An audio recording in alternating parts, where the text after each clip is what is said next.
Well, hello, and I am back with you guys tonight. Once again, welcome to Poetry and Perspective with Placid. And guess what, guys? This is the perspective side of things. And as I've said before, I have another a segment inside of a segment called Issues That Matter. And as I also announced last week, that we are going to have this segment every 2 weeks, and this is geared towards men, the issues that men face. And a lot of men are not speaking about the issues, so we're going to talk about the issues that men face. Oh my gosh, the issues that men face, and what are some of the solutions, or what are some of the causes of what happens to men and why. Okay, so tonight with me I have a very, very special guest. I have been so excited to have him on my show. But before I start ahead, go ahead. So before I start, let me go ahead and say that I want to give a big shout out to all my viewers and all my followers who have been loyally following my show for the past year. So I just want to thank you so much from the bottom of my heart. You have made this journey so worthwhile for me. And I just want to thank you. And I want to let you know that I appreciate you, and continue to come on here and to actually support this venture. Poetry and Perspective with Plastic is all about positivity. It's about empowerment. It's about encouraging people to be the best. And it's about tackling those issues that people face that they are afraid to talk about. We want our voices to be heard. We are not going to be judgmental about others. We are not going to bash people, but we're going to talk about issues that really matter, okay, to Black people, white, all kinds of people, male, female. You understand? So this is some of the issues that we're going to tackle tonight. Okay, as I said before, I have a very special guest. But as you all well know, before I continue, I want to say that, oh my gosh, I lost my train of thought. Oh my gosh, okay. I am a poet, author. I'm a poet, author, advocate. Okay, advocate for autism because of course, my now 14-year-old son was diagnosed with autism at 2 years old, and actually this month is National Autism Awareness Month. So a big shout out to all those autism parents, all those male, the fathers and the mothers who are raising children with autism and who are facing a hard time and are not even speaking about it. You know, they are in the shadows and just dealing with these things by themselves. So shout out to all of those people out there, okay? You're like soldiers, you're like warriors. It is said that the stress level of a parent with autism or caretaker with autism is compared to a soldier being on a battlefield. So you guys know we go through some stuff, okay? So I just want to give a big shout out to the entire autism family.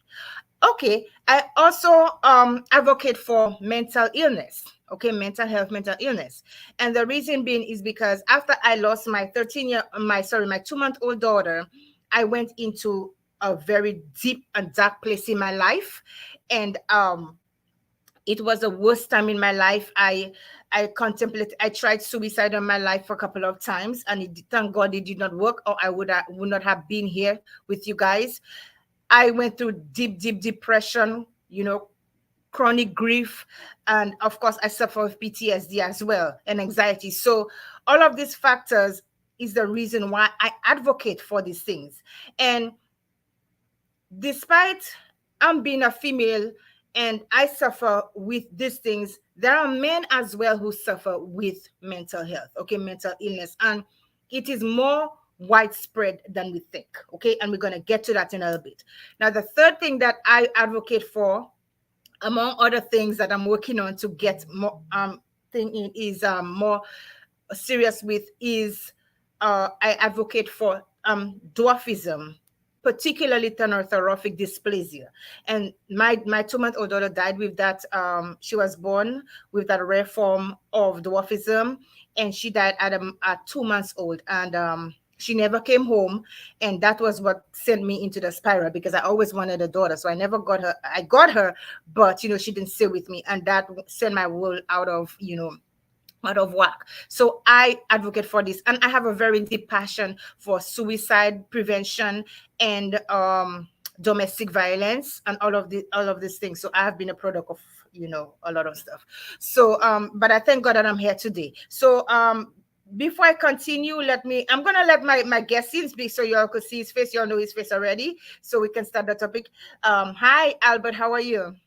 I'm doing all right. How are you? I'm doing amazing. It's good to be here with you tonight. Yeah, same here. I'm glad to Uh, be here. Absolutely. You look fast. You look amazing, actually. You look really amazing. I appreciate that, even with the beard. Yes, that's part of who you are.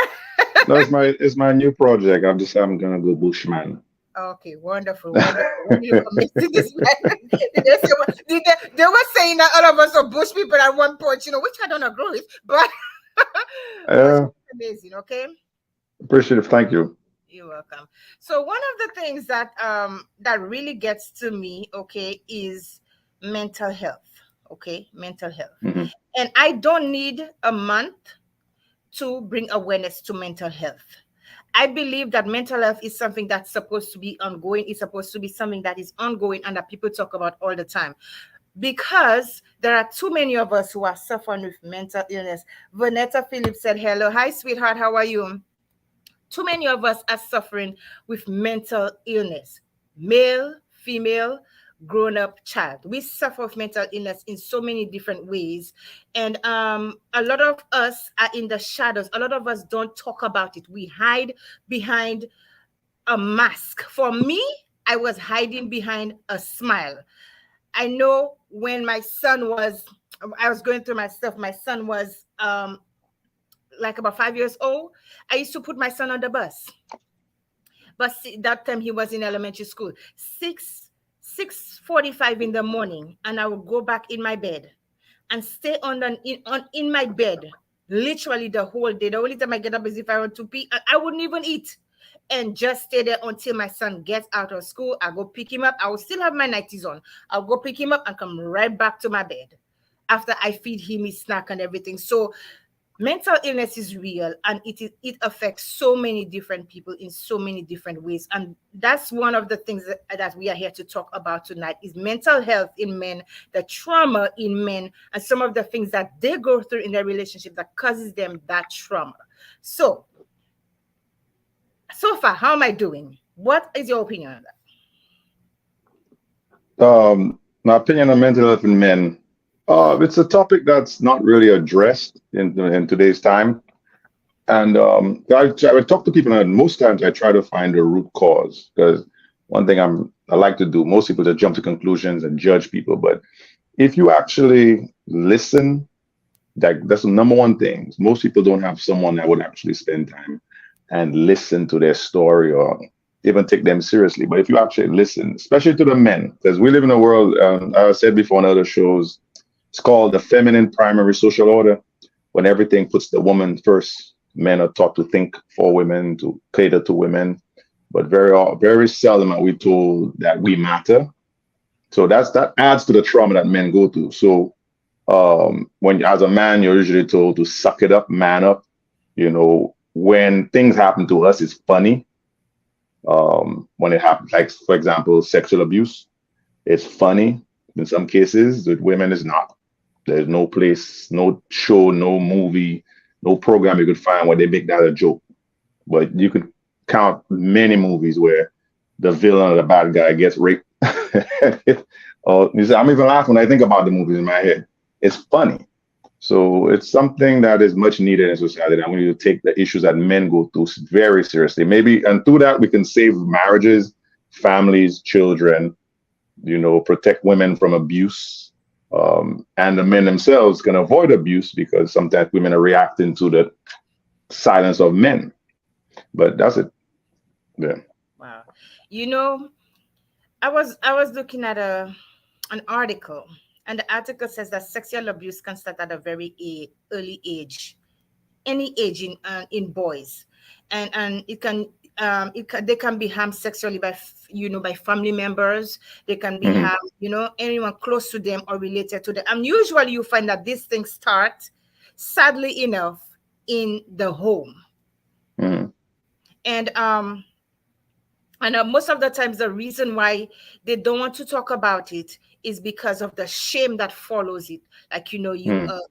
to be sexually abused by yourself, and then also there were also threats that are thrown at these young boys, that age, that if you say anything, I'm going to do this and do that to you. So what is your take on that? I totally agree. I Growing up in St. Lucia, I spent probably my teens in most of the ghettos in St. Lucia. So I was always surrounded by what Americans would call thugs, or we call bad boys in St. Lucia.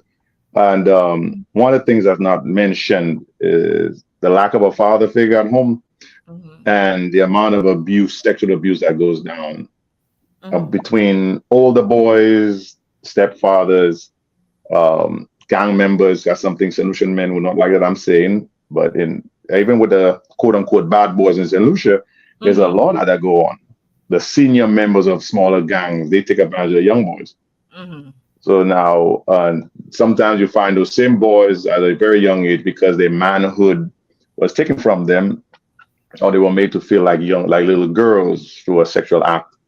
They spend the rest of their teens and adolescence trying to prove their worth, trying to prove I'm a man. Easily triggered. They think a gun, a machete, or cutlass, as we say in St. Lucia, can prove that I'm a man. They believe that any form of anyone who disrespects them, they need to prove themselves as men. And again, it starts with a lack of a father at home. Now, there are cases, yes, there are cases where fathers do molest their own sons and daughters, obviously. Mm-hmm. Um, it's very rare. It's not as much as it doesn't happen as much as we may think it does. Usually with a stepfather, stepbrother, older Mm-hmm. cousins, older brother, oldest, stuff like that. But another thing I will say too, one thing that's usually ignored, there are women who molest young boys. And the reason why we don't, as society, we laugh at it because we see boys as the hunters most of the time. Mm-hmm. That if you are able to quote unquote conquer an older woman at 13, 14, you're highly respected amongst men. Mm-hmm. But even that in itself has an effect on that boy. It really does. We don't see it. We don't know what the signs of it, but it does affect young boys. No child should be exposed to sex, whether it's a boy with an older woman or a girl with an older man, or boy and boy. It's not something, because I've been in situations where the only reason I did not take the opportunity to sleep with an older woman because I wasn't physically mature yet. I was Mm-hmm. embarrassed that, oh no, I can't, I didn't have any pubic hairs. I was just a boy, but this was a grown woman technically offering me something and I didn't take it. But I look back now and I've said this with my friends. I've shared this story many times that if I did, what would have happened to me at 14? If I did, seize the opportunity, I'd probably be at school walking around like, yeah, I'm a man and trying to, but I would not, I would believe that I can have any woman I want Mm-hmm. because I was able to get a 23-year-old at 14. I'd probably be targeting older women all the time, ignoring the girls my age and just grow up too fast Mm-hmm. and become a sexual deviant because if my if my beginning is 23, hey, the sky's the limit.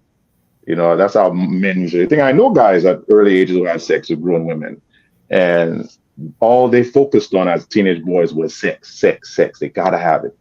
And the world, men might say that what's the big deal? It's traumatic. We don't understand what happens to those young boys because their Mm-hmm. minds are now set on that one thing because we're wired as men to hunt, to go after females. But if you look at the situation where it's a man who touches a boy, oh Lord, it is far worse.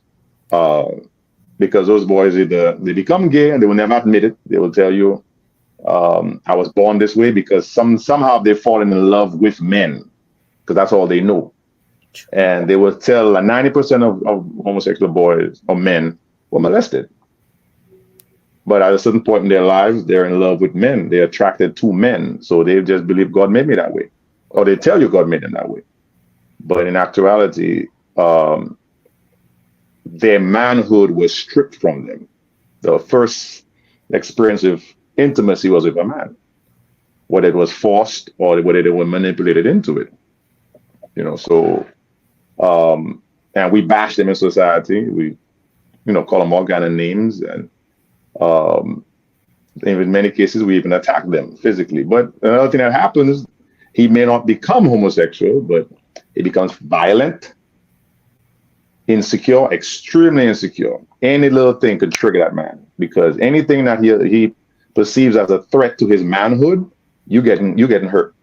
You're getting hurt quickly. You might get tossed out a window. They are violent, very violent because and again, it goes back to what you said earlier. We can't speak about this. It's not Mm. something you can go out there and laugh about, or I mean, tell people because they will laugh. You know, especially in high school, you tell your friends, "Well, my stepfather molested me." That is a joke. You will never live down. That's the trauma. With a young girl, something's gonna happen. If a young girl goes to the school and says, "This man is touching on me," the police show up. Violence is every. This man's getting hurt, especially in a third world country. There have been cases where men have been killed in the street for touching a little girl before the police could even get there. Young boys may not be the same. That is so true. And I could understand that because I was raped when I was a little girl. I was around Mm. 8 years old. And I was raped by an older man in my family. And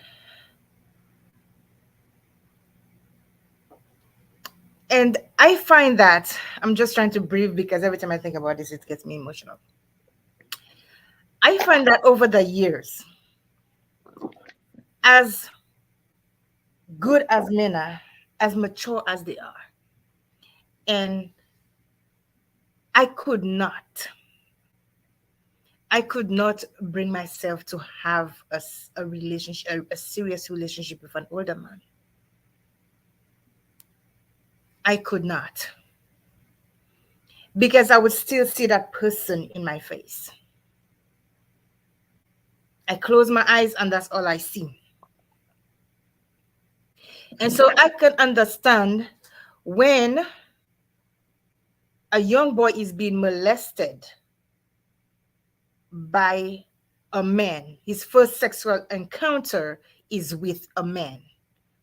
Like you said, that's all he knew, and that's it. The thing that lives here.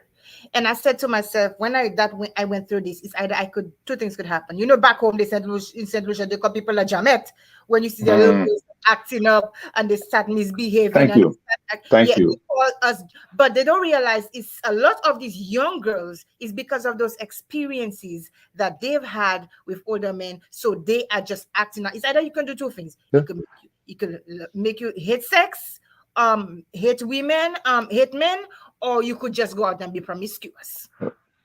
Can I interject? Yeah. Because I want to add to what you said. Mm. That is very important that we, so solution and just society on a whole, understand this. Because I've said this many times before.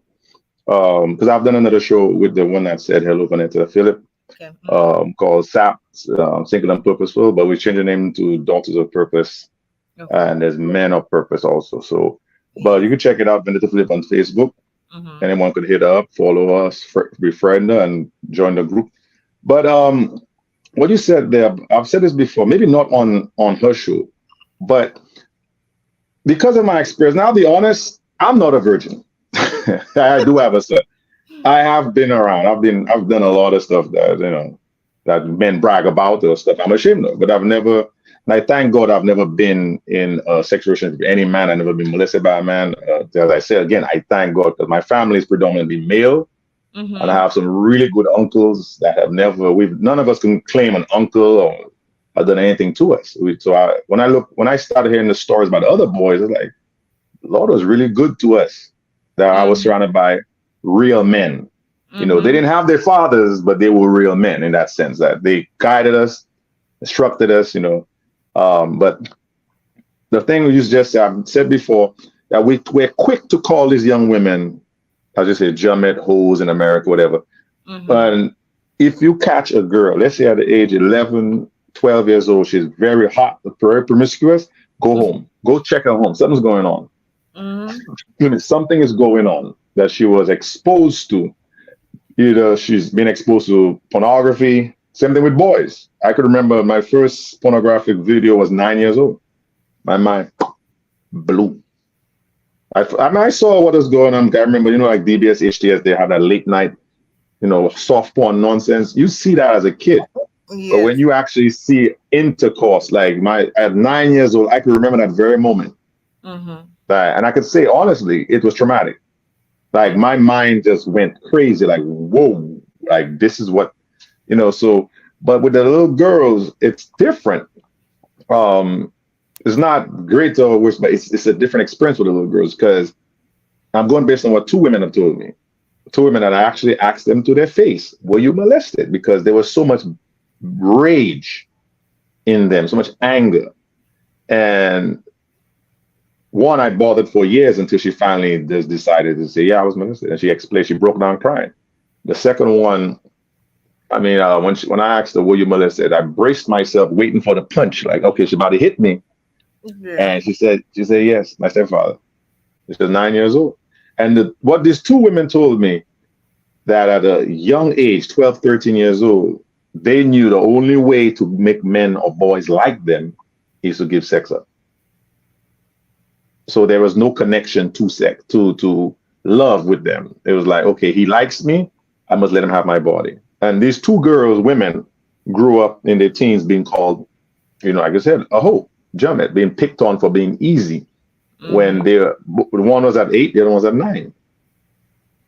And it wasn't their fathers. They both have, well, the second one at 9 had no father at home. But she said that by age 12, she just wanted to have sex by her own will. So she approached an older man and harassed him for weeks until he agreed to take her virginity. But with her, she still had a virginity, but her stepfather orally, raped her at 9. And here's another thing too. She said she told her mother didn't believe her.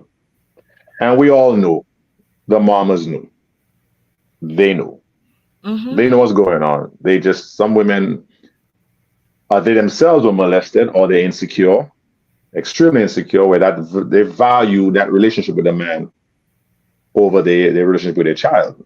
And even with my son at an early age, knowing that boys go through this stuff, girls, I told my son early, like, so if someone approaches you or touches you in any way, he might tell you, don't tell your dad because I'll hurt you. I said, no, don't believe that.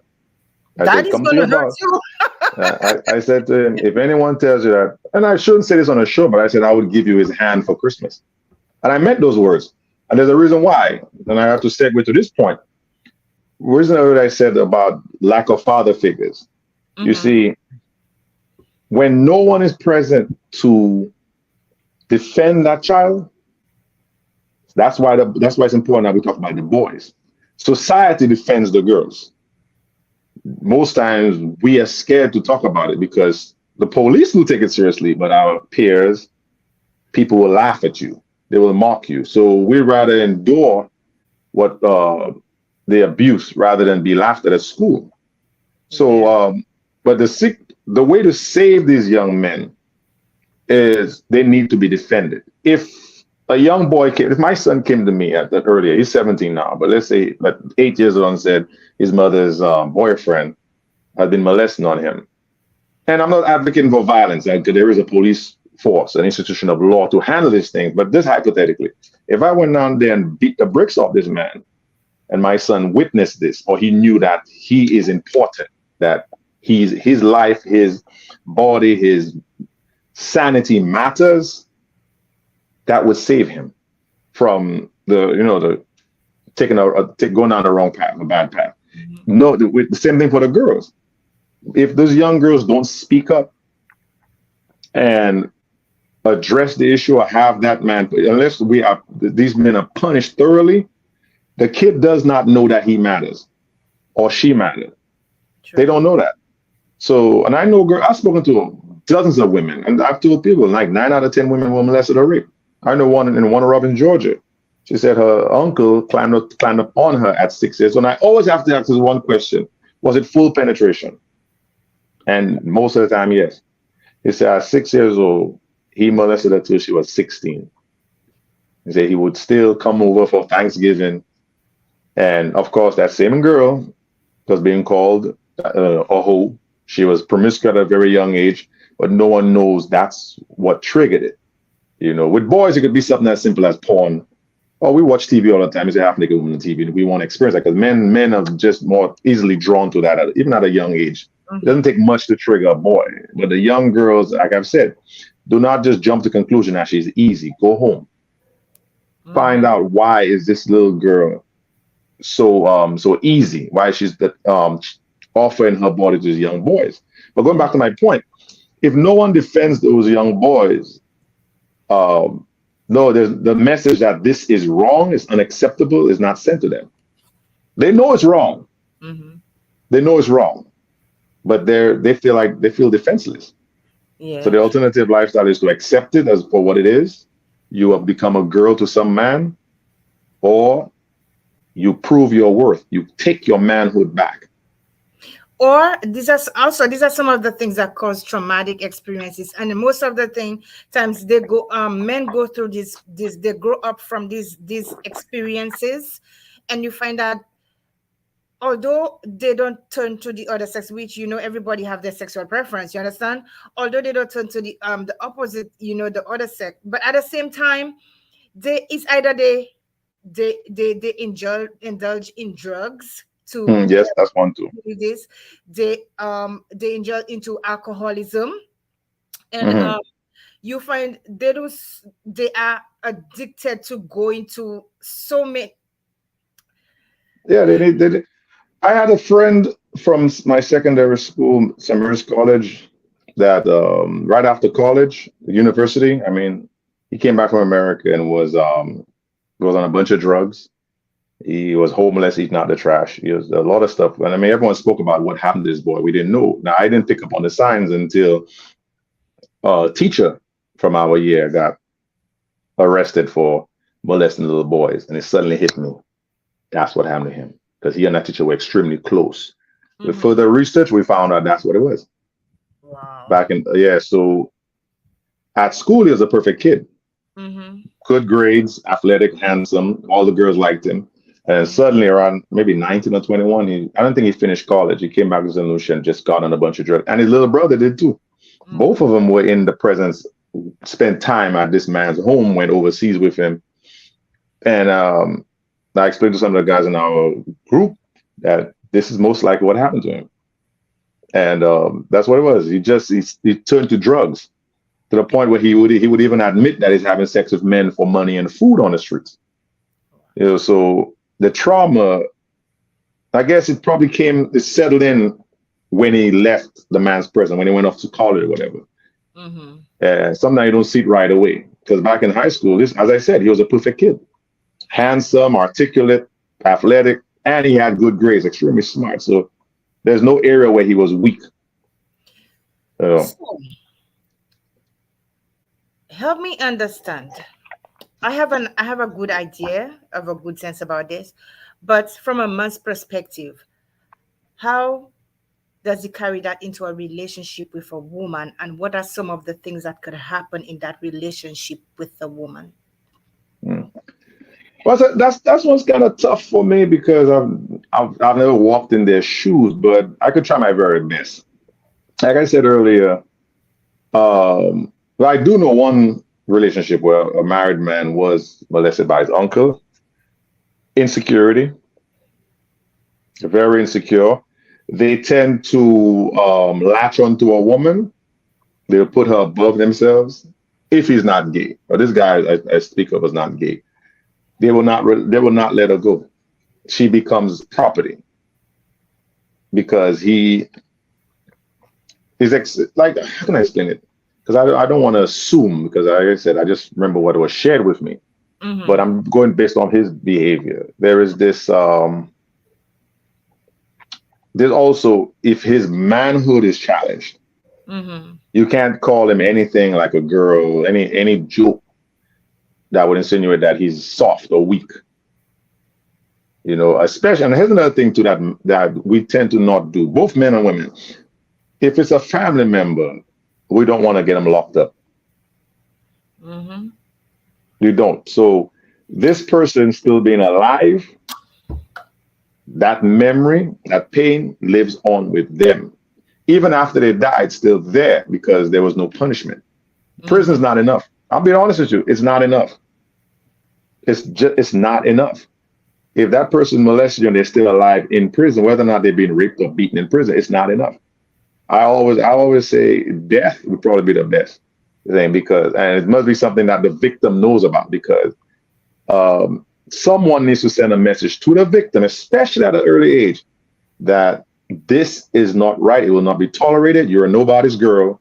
You're nobody's lover at this young age. Whether you're not, you're loved by us. We love you. You Mm-hmm. know. So, and in that way, they go through life knowing I'm treasured. I'm wonderful. But back to your question, um, the signs would be there's a lot of intimacy issues. Depends on how severe it was. Especially if a man gets penetrated, there's no touching his butt. You could forget that. There's no playing with his behind. There's no gay jokes. You're gonna get your head taken off. He's gonna snap on you. You know. But I get go back to what I said earlier. They're very clingy. They will not let go of that woman. They will not release that woman. She becomes his mother. She becomes his strength because his strength was taken from him. Mm. Because remember, he's now technically carrying a feminine spirit. Wow. Now, That, I'm not sure if you're very religious, but he's carrying a feminine spirit because what was transferred to him through a homosexual act was a feminine spirit. So he's going to be overly emotional, easily triggered. No disrespect to women, but you are emotional as women. But it's not cute on a man. It's adorable on a woman. But they're overly emotional. Like I said, and that emotion may not be they're cuddly or cry. Anger is an emotion. mm-hmm.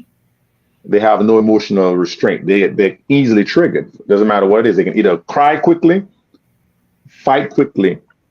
They're usually very murderous. Like prison is filled with a lot of men. The reason why prisoners hate pedophiles. You go to prison with that on your record, you're not leaving in one piece. There's one guy, I think he got raped by 49 men. They held him down. And there was pictures of his body. He survived, but prisoners don't like homosexuals. They don't like, no, I mean, pedophiles, because most of those prisoners were victims. Wow. That's why they took that life, that course in life, violence, crime. Most of those men, they don't pick the pedophiles because they see, oh, that's easy target. They hate them Mm. because those some young men were not able to. They did not they didn't choose to go tell. They were never defended. So you come to prison, you embody every man that ever touched every man in the prison. Wow. That's why they hate pedophiles. That's why they hate child abusers. That is deep. Yeah, there's one documentary I saw where this guy he shook his newborn baby to death. He Mm-hmm. lied, but autopsy proved that he lied. That child was killed, was murdered, and he's still lying on camera saying it was an accident. He didn't mean to, and so and so. But when he made it to prison, they beat him unconscious, and every man in there took turns raping him. Oh my goodness. So a lot of these men they target the pedophiles not because they see a weak guy. They see the father, the stepfather who used to beat their mother. That's why you go to prison. If a domestic violence charge, they're targeting you too. You used to beat my mom. You used to treat me badly. You're not my dad. They see that abusive stepfather. They see that man who physically harmed them. They see that man who sexually molested them or abused them. You become the focal point of their rage. And that's what happened to all these guys. It's something that they don't talk about either. You don't want to go to prison saying you were molested Yeah. as a And kid. so what are some of the okay, so would you say that um there are some men in relationships who are very violent. Would you say this is a contributing factor to them being um molested and not being able to express the feelings, so they pass it on the woman? I'm asking. Uh, it could be, but I wouldn't jump to that conclusion because there are some women that, no disrespect to women, but some men, again, let me put it this way. I'm not advocating for men hitting women. I'm not. I'm just simply saying this that the lack of a father figure at home is usually, or if there was a father, he might have been abusive. He might have been, he didn't communicate well with his sons. He just probably one of those guys that, or they grew up in a household where mama ran the house. Mm. Mother controlled, dominated their father. See, it starts with fathers. It does. Whether he was there or not, it starts with him. So if a man is very, very insecure, he might be short tempered. He may not be able to handle a woman snapping, popping off, or emasculating him. I'm gonna say this to the ladies that are listening. Emasculating a man is the number one reason you get hit. That's just put it out there. The number one reason a man is violent towards you is when he's emasculated. And if anyone wants to know how do you emasculate a man, it is there are many ways you can do it, but I'll give one or two. Treating him as if you and him are equal, because men and women are not equal. We would like to believe they are, but they're not. Um, every statistic proves that we're not equal. Not saying that we're not equally valuable to God, but physically we're not equal. That's why we have all this stuff with transgenders, transgender men or men pretending to be women trying to join the women's sport. We're not Okay, equal. so listen, we shifted. Mm. Yeah, yeah. Okay, let me say, but I'm saying that Mm, mm. emasculation is to assume that a man is to treat a man as if you're the same, you're equal. Second, to not take his emotion, to take his point of view seriously, to downplay, to speak to him like he's nobody.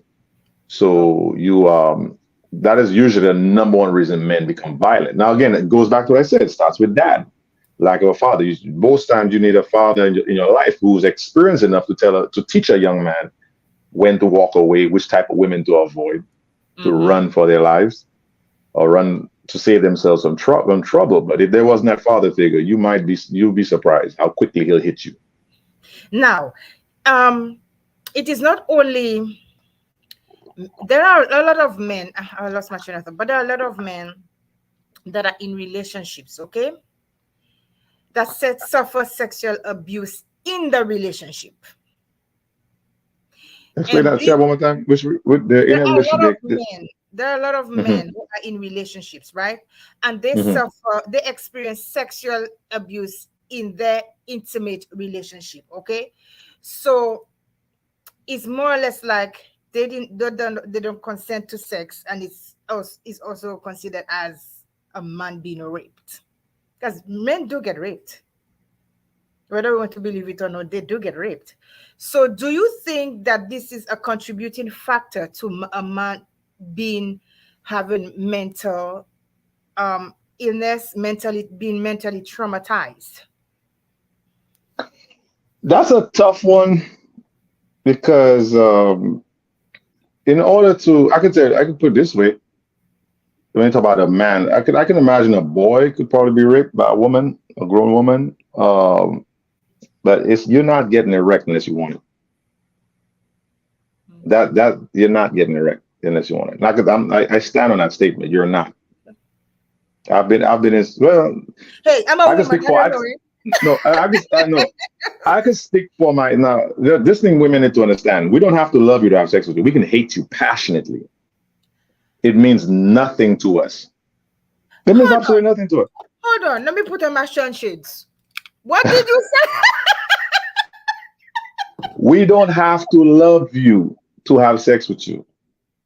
It we separate love and sex. They don't go together with men. That's why a man could remain with a woman he passionately hates. Because what happens in our mind, you suddenly become an object. You're no longer a human being to us. All Hold we're on. mad about is does it work? Is it wet? Can we enter? Can we use your body for momentary pleasure? And we're done. We don't have to love you. Hold on So a some second.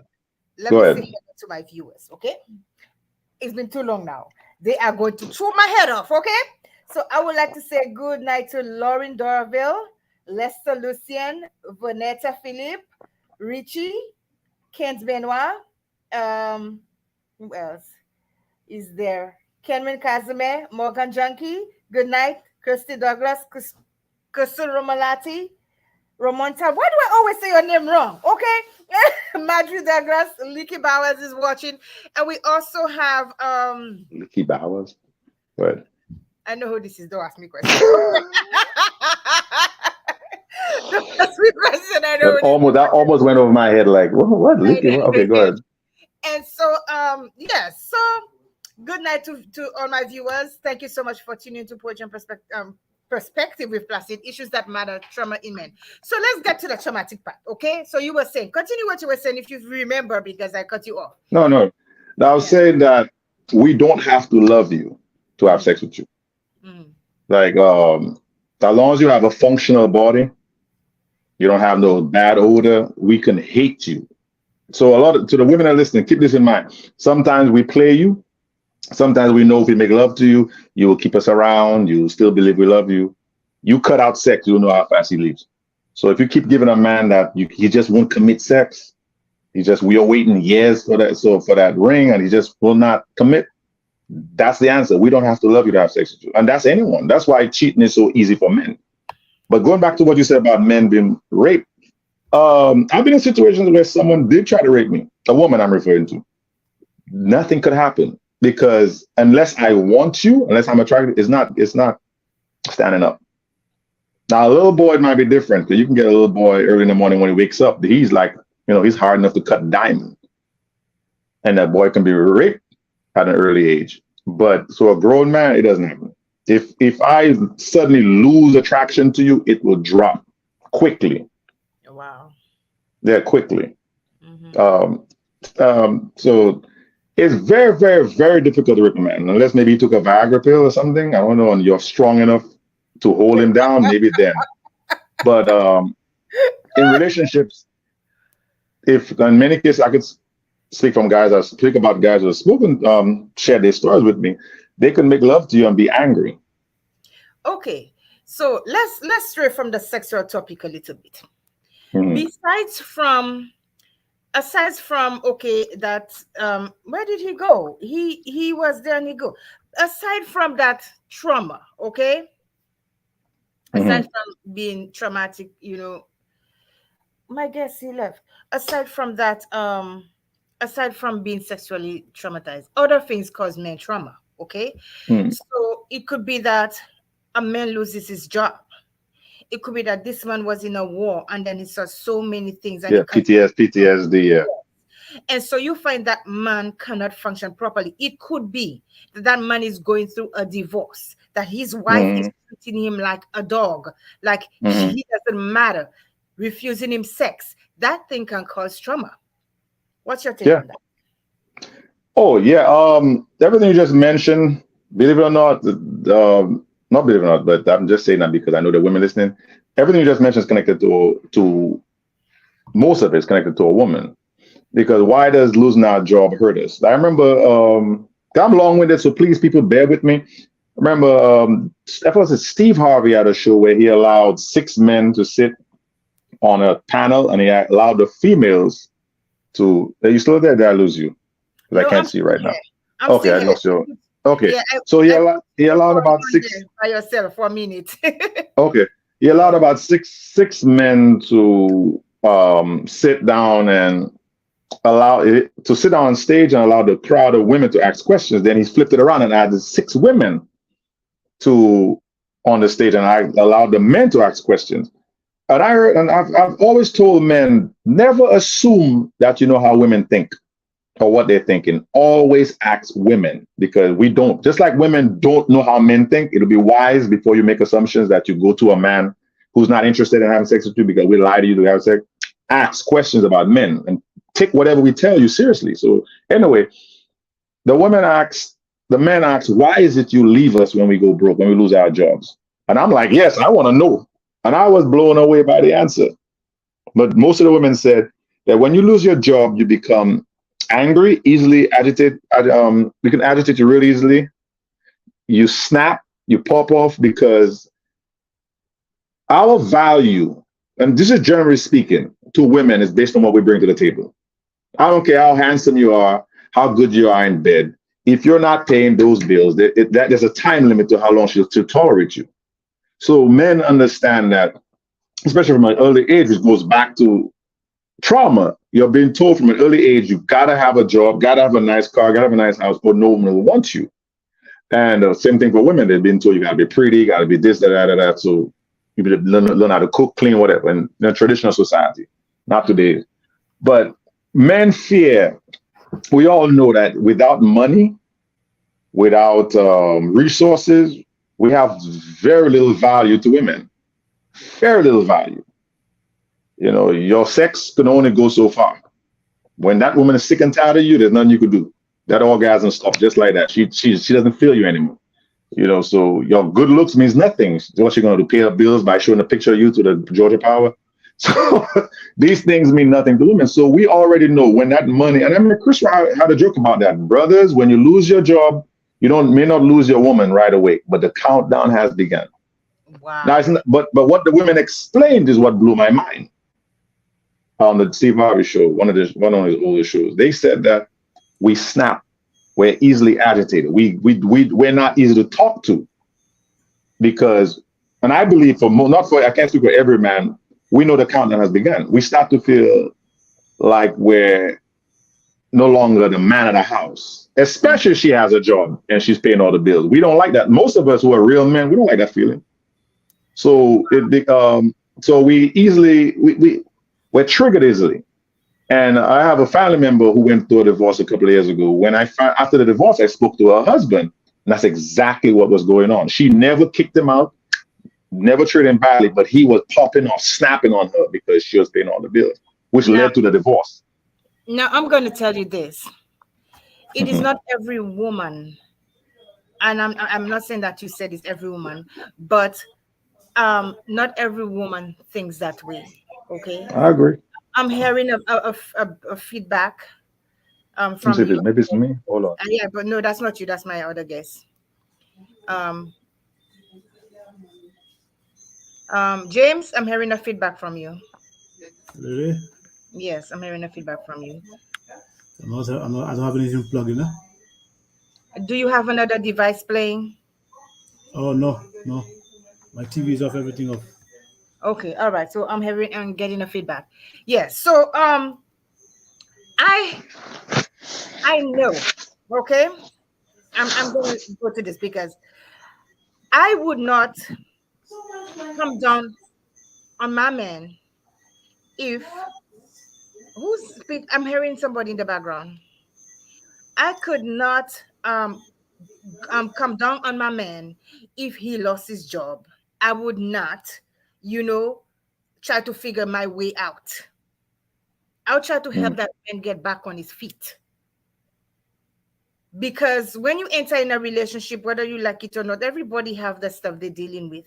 You understand? And the world is not um in all black and white as we know it. You understand? Things change, situations change. And if a woman is looking only for the man to give her money, then she will leave quickly because she's there for Hmm. the money. But if she loves the man, then she's gonna help that man grow. She's gonna help him in every way that she can to help him, get back on his feet. To care for the things that they love to do. Because men, they are free piece. That's free. Provide, protect, and what's the other one again? I forgot. Okay, but that's my take on that. James. Uh, well, the word you said was I. You spoke for yourself. Hmm. The vast majority of the women. And again, if any woman's listening, remember we've said this before on other shows. There's exceptions to the rules, but the exceptions does not make the rules. So that's just you. But the truth of the matter is most women are not going to hang around very long if a man's not working. And we know that. Now, we might be wrong if we judge our wives or our girlfriends as one of those women, but because we already know that our value is based on what we bring to the table. Okay. And most of society will prove it. You'll see some of the richest men in the world who are, look, they were much younger, way more beautiful women. That's just the truth of the matter. That so when we lose our jobs, we tend to, and I'm not saying that the men are right. We are wrong for this. I'm saying it right now. We are wrong to assume that she's going to turn on us. She's going to leave us. Some Mm-hmm. guys will go as far as thinking she's going to go get another man. Mm-hmm. Now, and here's the thing: it happens. It really does. It does. It But we does. can't blame every single woman because I've seen situations where a guy's not working and that woman will go to work. She'll take care of him. She'll do whatever she can because she knows he's a good man. So, and I would advise to the men, don't, just because you're unemployed doesn't mean stop working. Clean up the house, keep the house clean, wash the dishes, keep iron her clothes, fold everything while she's out there working. Let her know that you're part of it. You're still down with her. Do not just get lazy. And I've seen guys get really lazy when they lose their jobs, and then a year later wonder why she's filing for a divorce or why she's cheating. Again, this is not something I'm made up. I've seen it happen. You become And lazy on Vonetta, that woman, she will turn on you. yes, that's true. And now Vonetta made a really good point to what you were saying. She said, as a woman, you may want to help your man, but some men, because of how they were raised, may not be able to handle the woman taking care of them for That's long. true. So That's then they true. act out by drinking more, smoking, even arguing more than usual. And and that's true. There are a lot of cases like that, because they cannot handle the fact that they are losing their um, Masculinity. masculinity. Yes. Yeah. Yeah, they can handle it. Now, I have heard of a case, right, where I know a case where um there's this man who goes to work, pays the bills, cooks, works hard, take care of everything. He handle his business in the bedroom. Okay? And I'm not gonna mention any names. But he still find himself going through a divorce right now Hmm. because his wife did not feel that she was into him anymore, that she wasn't attracted to him anymore. Hmm. And this has caused him a lot of trauma. He had to question himself and ask, what is it that other men have that I don't? His When wife. I'm handling business at home. His wife. And so a lot of men go through these things and they take it. And now the man is going to be there. Are men like that who are going to be in relationships and they're going to take it as long as they can. Men, like you said, cannot stay without sex for too long. Say no No. sex, and there's a problem. Me, Mhm. I can turn virgin I don't You know why that is, right? know. Go Do you ahead. know why that is, right? Why you can stay, you can go without it. It's always available to you. It may not Really? be the guy. It may not be the guy you want, but sex is always available to you as a woman. Mm, So there's never this desperation for sex. It might be from the guy that you're passionate in love with, but as a woman, sex is available. Men, we have to put in work. mhm, When you have your wife, and going back to that guy you just mentioned, um, one thing I try to tell the men, and I'm a strong advocate for masculinity and men, is know your worth and know your value as a man. Some absolutely. guy, and I've been in his shoes where you feel like you're doing everything right, and yet you still can't um, get this woman to want you or love you. Let her go. She wasn't meant for you. It's a simple matter. Sometimes we push the woman above ourselves, and in a situation where the woman places a man above it, it never works out. Um, so I would say a man like that, you are, I don't know, whatever his age is, doesn't matter because it might be offensive to say this, but I'm going to say it. As men get older, they increase in value. So, and there are plenty of What women about out us? there. If you have What about us women? Hey, get married young who and us? hold on, get married young and Let me hold on tell to you that man. something. Let me tell you. Now I'm gonna let me tell you. As an older woman, I have more. Saint Lucia they call it chalet. I have more chalet Oh, than I was sure. young. Well, most women, I think past the age of 35, women's sexual drive increases. Men, hours drop, which is like almost like a sick joke. Mhm, Um, your sexual drive increases, hours drop. So older women, they have this fire burning within them. mhm. Like, but I would say this, like I said to the men, to that man, if he could hear my message one day, do not beat yourself upside the head because we spend too much time when a woman does this to us trying to figure out what we did wrong or questioning our manhood. Or She's even just trying to fix one, it. try to fix it. She's just one woman. She's just one woman. She doesn't speak for every woman. I remember in the old relationship, I was questioning my manhood. The one then like doing everything to prove to this woman that I am the right one. I am worth it. And when she left, and I met someone else. Everyone after her, I mean, they treated me like a king. I'm talking about we're Alice, right? So I can speak. I'm not going to curse, but in the previous relationship, I struggled to please this woman in every way. I would pay all the bills. Sexually, it was like, oh my god, I'm putting all this work. But when she was out of the picture, everyone else was like, oh my god, you're the greatest thing I ever made in my life. And that's the moment I realized it wasn't me; it was her. She was the problem. And I don't understand. And I know of another situation as well where there's this man who's been treated like a dog by his partner.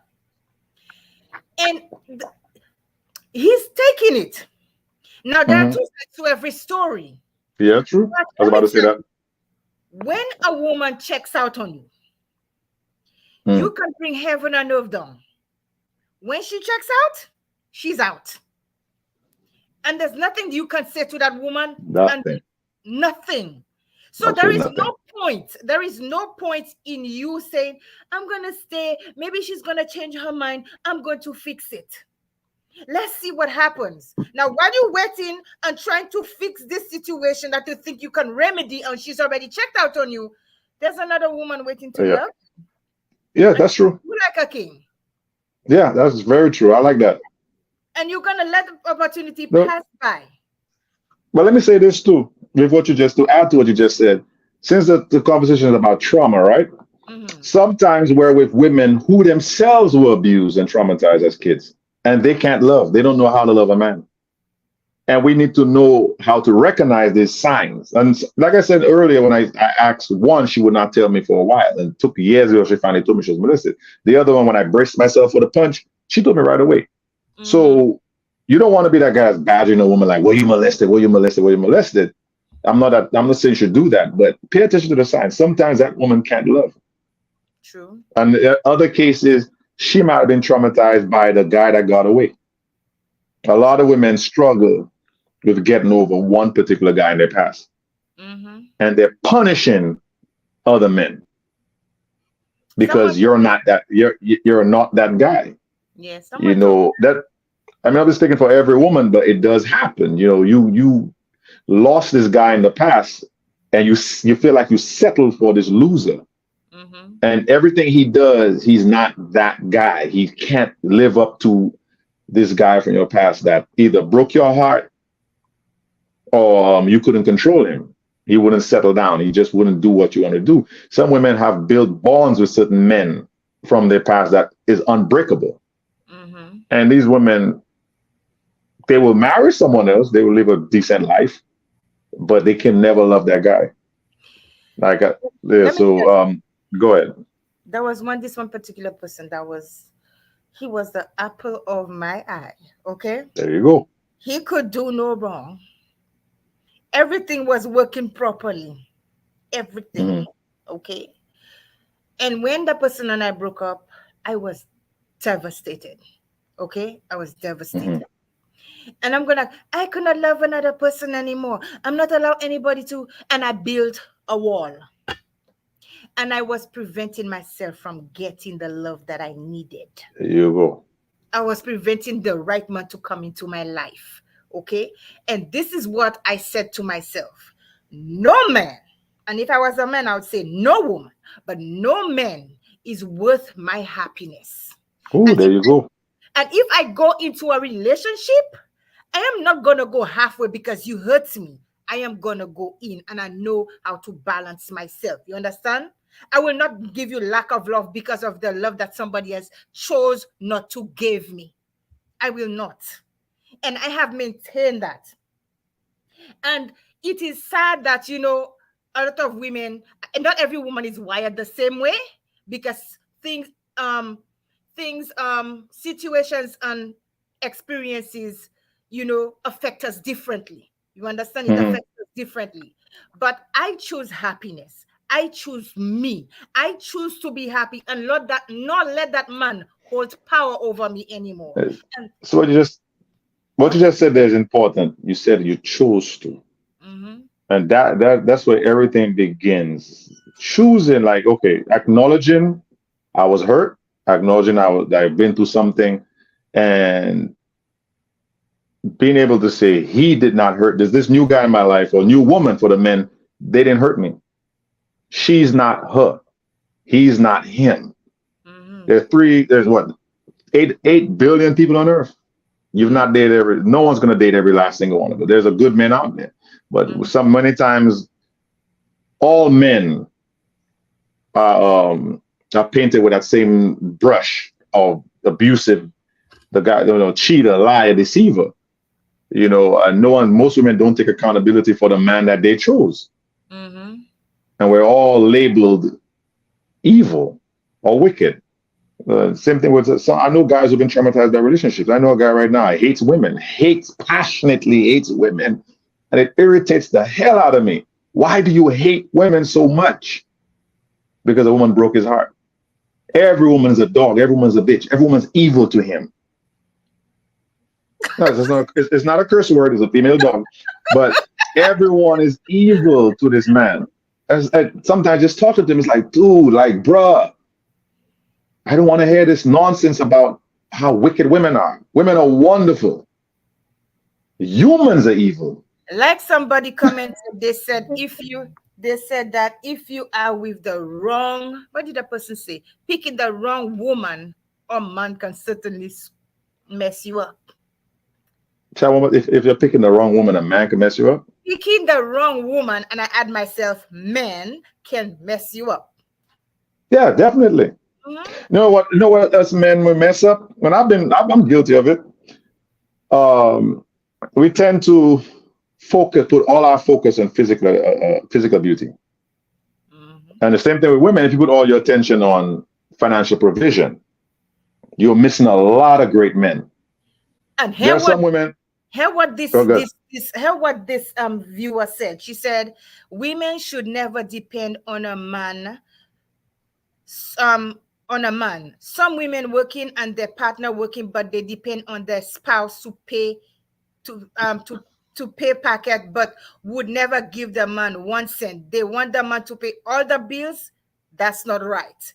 The man pocket always empty and they save all their money. Both should put together so that both of them can have savings. Good point. No, I agree. Totally agree. The 100%. But I will say this though: if you're not willing to depend on a man, you'll also destroy the relationship. There's some women. The reason why I've heard a lot of women say, "I don't want to depend on a man." You know why? And I'm gonna say why. Mm. It always comes back to they were hurt in the past by a guy. Either some guy had all the money.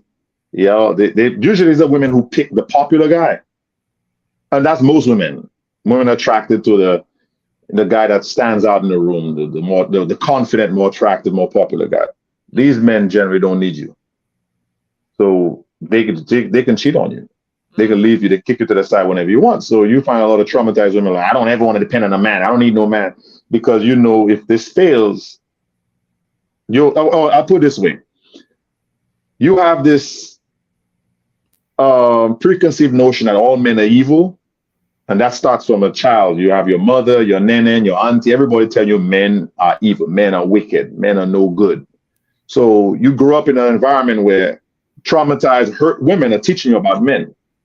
So when you start dating or you get into marriage, you assume that every man's gonna do you evil, especially the type of men you choose. If you focus on a guy mainly because of his ability to provide, you think you're the only woman watching him?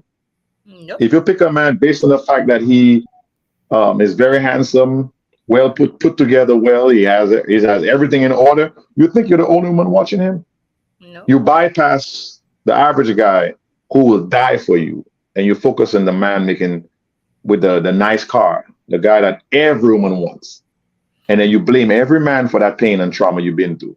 Mm-hmm. You blame every man for that one guy not doing right by you. If you pick a man that has options, you're gonna compete for him. And Yes. some females are very comfortable competing for a man, Oh, believing that they can sorry, not change they can that. change him. I'm very, very selfish. I'm, I want my thing. It's mine, okay? Especially if you put a ring on it. Hey, No, okay, but that's yours then. You marry him, that's yours. You need to mine. fight for it. But with men picking those type of guys or focusing on us men too, what we do, we get Trump. We are blinded by beauty. We Mm-hmm. really are. Like I said, you bypass this woman is treating you like trash because she's beautiful.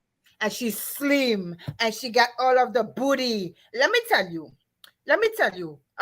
You know, people, you already know me. Let me tell you. I don't hide it anymore. I know when I was really slim, okay, and I used to get a lot of guys hitting on me, and they're still hitting on me, you know, because you know my face is beautiful. But I always tell people, don't look at that outer layer that you see right here.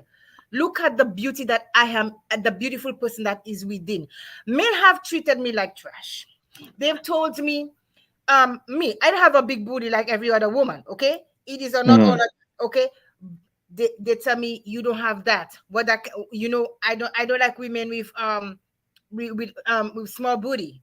They will tell you I don't like a woman who's full figure that don't have this. But let me ask, I'm gonna have to ask the question, okay? go ahead. I shouldn't. Go I'm ahead. on. What can that booty or that a woman is not going to get friendly to a man with a woman is not going to get friendly to a man. Some women will tell you, I don't want no man that is not packing it. You know what I mean, right? Mm, yeah.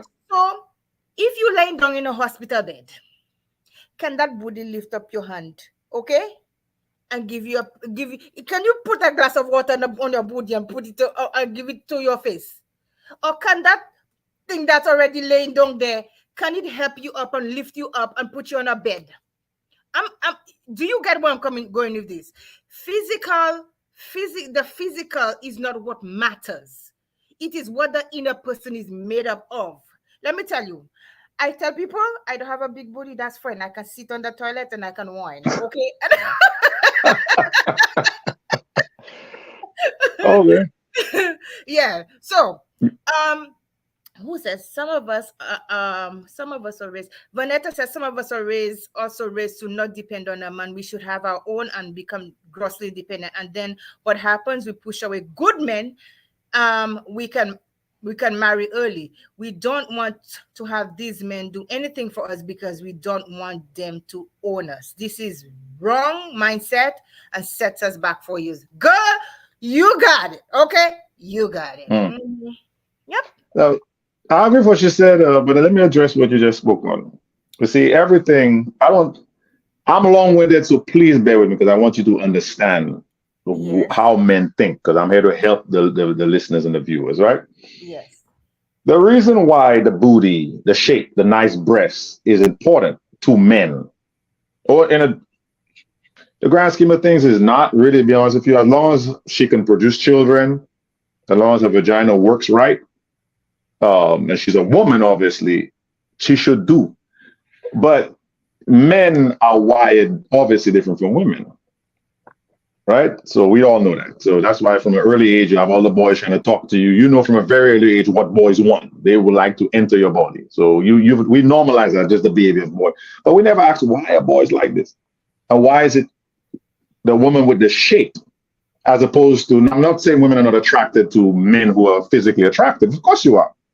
That's why you find a rich woman will take care of a drop dead gorgeous man and give him money and give him a car. If you're a good looking man, women will take care of you. So it works both ways. But men put more value on your beauty because I remember this psychologist at this on a St. Lucian radio show. She explained that, and I thought it was a bunch of nonsense until I got older and started to really think about it. She's explained that the reason why men are attracted to curves is because we can't health and beauty is connected to no I mean beauty is connected to health, sorry. If you just like in animals, when you look at a male lion, you can't tell the difference between two male lions, but a female can. She can sense one is healthier and younger. You and I, we have human eyes, we're not attracted to animals, but the animals can detect which one's healthier. So beauty being curved nicely, and the same thing works for women. It is connected to health and reproduction. We are flesh, don't get me wrong. We are like animals in that sense. We want to mate with the person who's more likely to give us better looking kids. So if a woman looks masculine, there is this subconscious fear that our kids will look like that. Same thing for a woman. Now you may disagree, women will disagree, but this is a psychological test. They've researched this. And I thought about it. Why is it there's certain women that a man will pull out of sexually, while other women will hold her down and try to have a baby with her because of how she looks? So beauty is connected to health. It is. Now with a woman, she can marry a dwarf. I don't know if anyone's offended by a word, a short person with bald in with a big gut if he's worth $1 billion. She may not want to, it means nothing to her because stability is more important to women than attractiveness. To men, beauty means way more because we're looking at passing on our seed. So if a woman... So hold up a second. So do you think with that perception, it does not contribute to you guys falling into situations where yes, you it does. end up being traumatized by those women? Yes, it does. Yeah, that's why I said earlier, we pick based on attractiveness as opposed to who she's on the inside. And it's a very, very difficult thing to do. I'm dead serious. I'm being very honest as a man. It's very difficult to ignore beauty. Now, I've seen some of the guys in my circle, I'm 40 years old, in my age, some of my friends, we've all come to the conclusion that leave those 9s and 10s alone. Leave those 8s alone. Run. I've told guys that, brother, if she looks like this and she has that walk, she has that swag, and brothers are blowing their horn like, what's that, ma? Run from that woman. She knows she's beautiful. She's a serpent. She's going to destroy you. She's used to the attention. She's hunting. That woman that wears a super tight dress, high heels, and she goes out, she's hunting. And even if she's married, who are you trying to impress? Why is this your husband's body? Why do you have it out there in the streets? Run from these women. They're beautiful, don't get me wrong. From a secular perspective, brothers, have fun. Don't marry them. Have all the fun in the world. And again, that's from a secular perspective. From a Christian perspective, don't marry these women. Run from these women. These super attractive, super beautiful women, they're headaches. Hey, they're high maintenance. I'm beautiful. Then that'll make you a headache. No, but they're contrary to the fact. Okay. But I'm saying like these women, because most of us men, we fantasize about those runway models. We fantasize about those video vixens. I don't want them. They can go. They can. That's how society has conditioned us. You understand? Yeah. The same thing for the woman. The same thing for y'all. We are sold as men. We're sold this Coca-Cola bottle shaped women with this generic thing. You notice all these women, this rich men married, they all look alike. This very generic face. There's nothing appealing about them except I was just born to be pretty. They're dumb as rocks. I'm serious. I remember one day I had my natural hair out, right? And then I like to, when I'm at my house, I like to have a tank top on and just, my tights on and just, let my hair out and just be free, right? And this person one day came to visit, and then the person said, why don't you have a wig on? Why don't you put your makeup on? Because, men like stuff like that. They like, excuse you? So I have to leave, get rid of my comfortableness just for you to like to look at me. Yeah, I agree. But I totally agree. Like I said, with these particular type of women, like if the reason I tell guys run from them, and again, if the man's looking for a relationship, I say run. And if I'm speaking to secular-minded men, again, from a secular perspective, have fun, but don't fall. Don't get us in that trap. Now, on the other spectrum, you have the women. I mean, like you said, from an early age, we see this beautiful women on TV. We believe that we try to become successful so we can have the best options.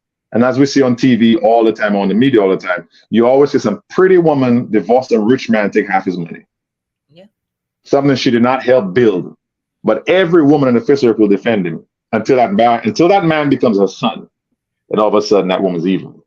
But if it's not your son, go girl, get what you can. You have to put up with his nonsense. So they'll take this man's wealth. So, but on the other spectrum, you have women who target very successful men. And I'm going to say this to anyone who's listening.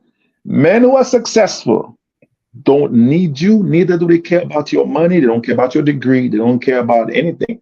He believed, man, we work hard so we can have the best option in women. And Every not man, only they could that, deny.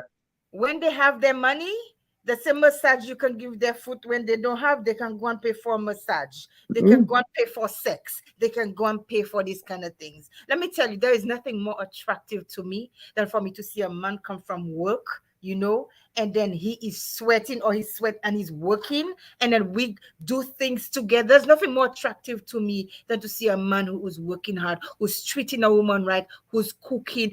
These things are mhm. attractive to me. You understand? And that man, I'm going to treat you like a king. But But, a lot but of women, they just want to get the money. And a lot of women, they have good men.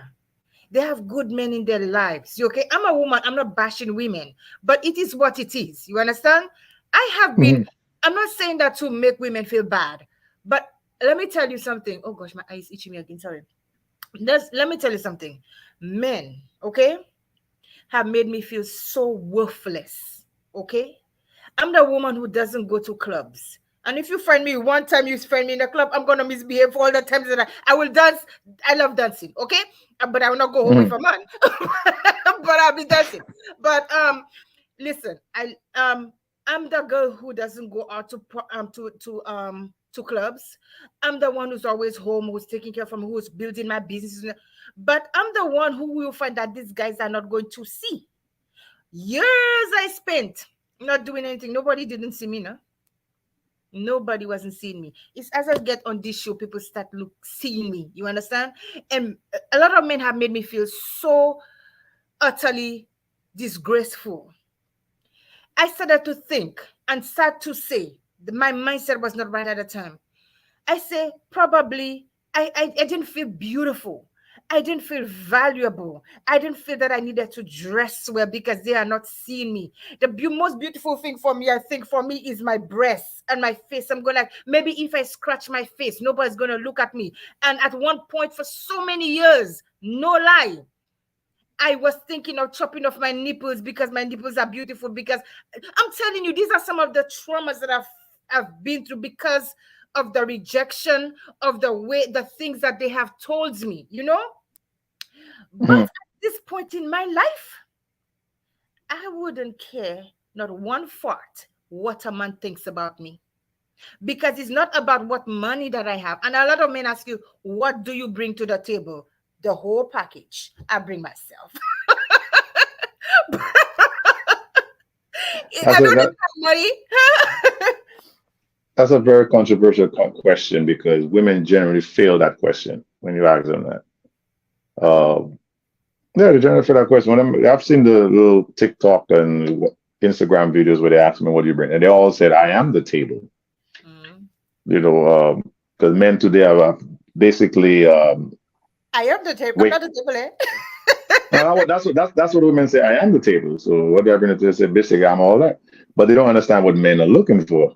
What we're looking for when that question is brought up, we're looking for femininity because most women have no idea how beautiful being feminine is.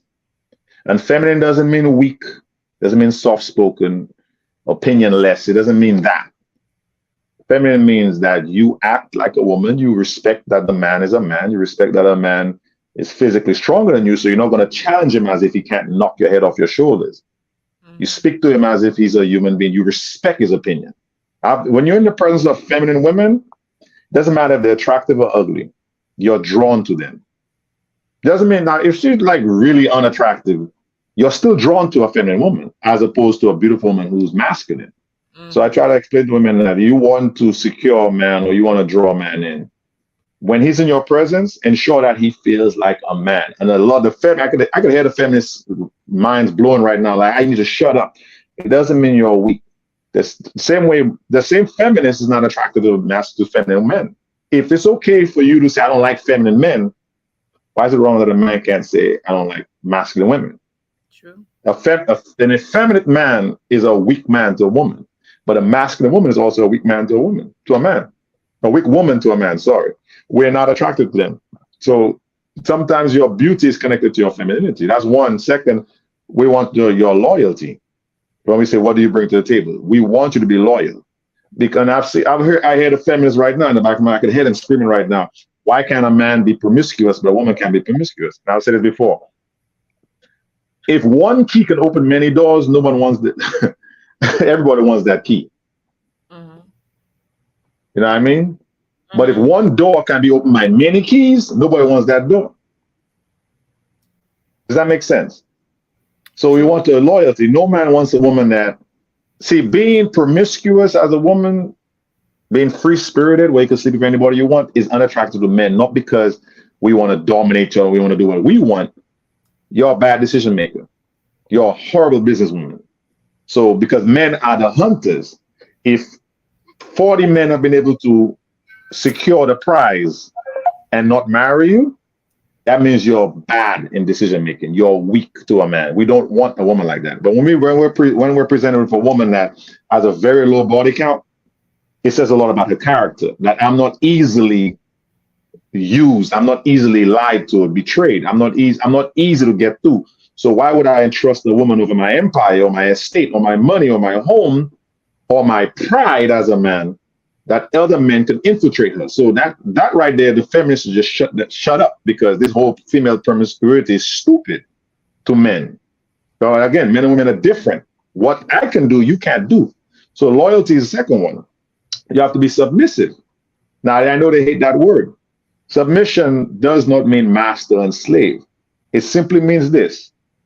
I acknowledge you as the head of my home. I acknowledge your masculinity, and I'm willing to follow your vision. Because too often we find women who have their own vision and try to get into marriages or relationships with men who have their vision, and they're unwilling to compromise. I need to do this with my life. The man's like, yeah, but I'm going in this. And men we don't like following women, period. And I'm gonna say this to those who might get offended. When we do follow you, you hate us. When we give up our vision, we follow a woman, what happens is she sees the weakness in that man. And we heard all the time women say, I don't like nice guys. And it took me years to finally understand why women don't like nice guys.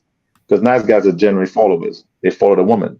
Women don't like weak men. Nice guys come off of weak, or their decision making is questionable to a woman. They're too nice. So she believes if I could take advantage of him, if I could get what I want from him, everyone else can. Same thing with why we don't like promiscuous women. The same reason y'all don't like nice guys. Because a nice guy is easily manipulated in your mind, But I said before, the nice guy is the one that'll kill over you. The Yep. guy that you really want does not care about you. Yep. He really doesn't care. So, He's not going to so, fight for you. He's not yeah. going to leave his job to come to the So, hospital. The nice guy is the one that will be by your bedside while you're sick and dying, praying mhm. with you, bringing you food. The super confident guy of all the women, he's not going to be there. He wouldn't But so care. he He wouldn't would. care. Mm-mm. I've But experienced it. Hmm. and I'm gonna say this: I'm 40 years old. You know how many women 20 years ago show up now in my life? Hey, what you doing? How are you? What you doing? Want to go get something to drink? No. A couple of years ago, I had to tell one I'm married. Just trying everything to get close to me. When 20 years ago you told me I'm too nice.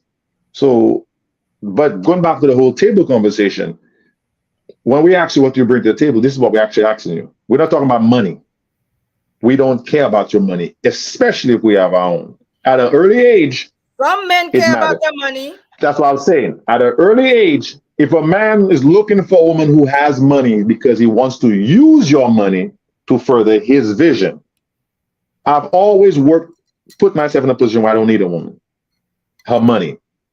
From the time I was 20 years old, when my early stages of my life when I was in a relationship, at a certain point, don't get me wrong. If your husband requires you to go to work, go to work. If your husband says to you, stay home, don't work, he has a plan. There's a reason why he says that. Stay home. But Now it's hard. in this day and age, right? Women are Mm. you find that women are have a very independent spirit, okay? And they want to do things for themselves. And I think a lot of people, it's my opinion, but I think a lot of women have been downtrodden, so they have been trampled I down on said, so much I that said that earlier. yeah, they want That's to what it have is. their own, but if you need a man, if you if you go to if you are seeking to have a serious relationship, there has to be balance in what you do. You cannot go into the relationship thinking, okay, I got mine and he got his. If you're going to get married, you'll become one. So you, like you said, submissiveness is very, very important. A lot of women take it wrong. They think, well, okay, he's my head and I'm supposed to, but there is a beautiful aspect to submissiveness, very beautiful aspect to submissiveness. You understand? And Mm. it doesn't mean that money is going to. There are some men who abuse their authority. To be honest with you, they do abuse their authority as a head. But there's a very beautiful aspect to it. Do you know how women abuse men in relationships? The number one way you abuse men, which is again, I'm not going to compare it to physical abuse, but it has its own abuse, its own severity. You see, verbal abuse, Hmm. disrespect. I want the women to hear me. The same way a man put his hand on you hurts, does the same for a man. And in some cases, it may be worse because I remember I asked a few women which would they prefer, a man to physically abuse them or verbally abuse them. When some of them said verbally over physical, some said physical is different. But I was surprised how many more women said they'd rather deal with the physical abuse as opposed to the verbal abuse. It Because stays. I can tell you, humans, I won't just say a woman. Well, I'll go back to women because we're talking about male trauma, right? Hmm. You can tear a man down with the things you say because this is what women don't understand. Outside of a relationship, most men are very confident in terms of how they deal with their jobs, their money, whatever.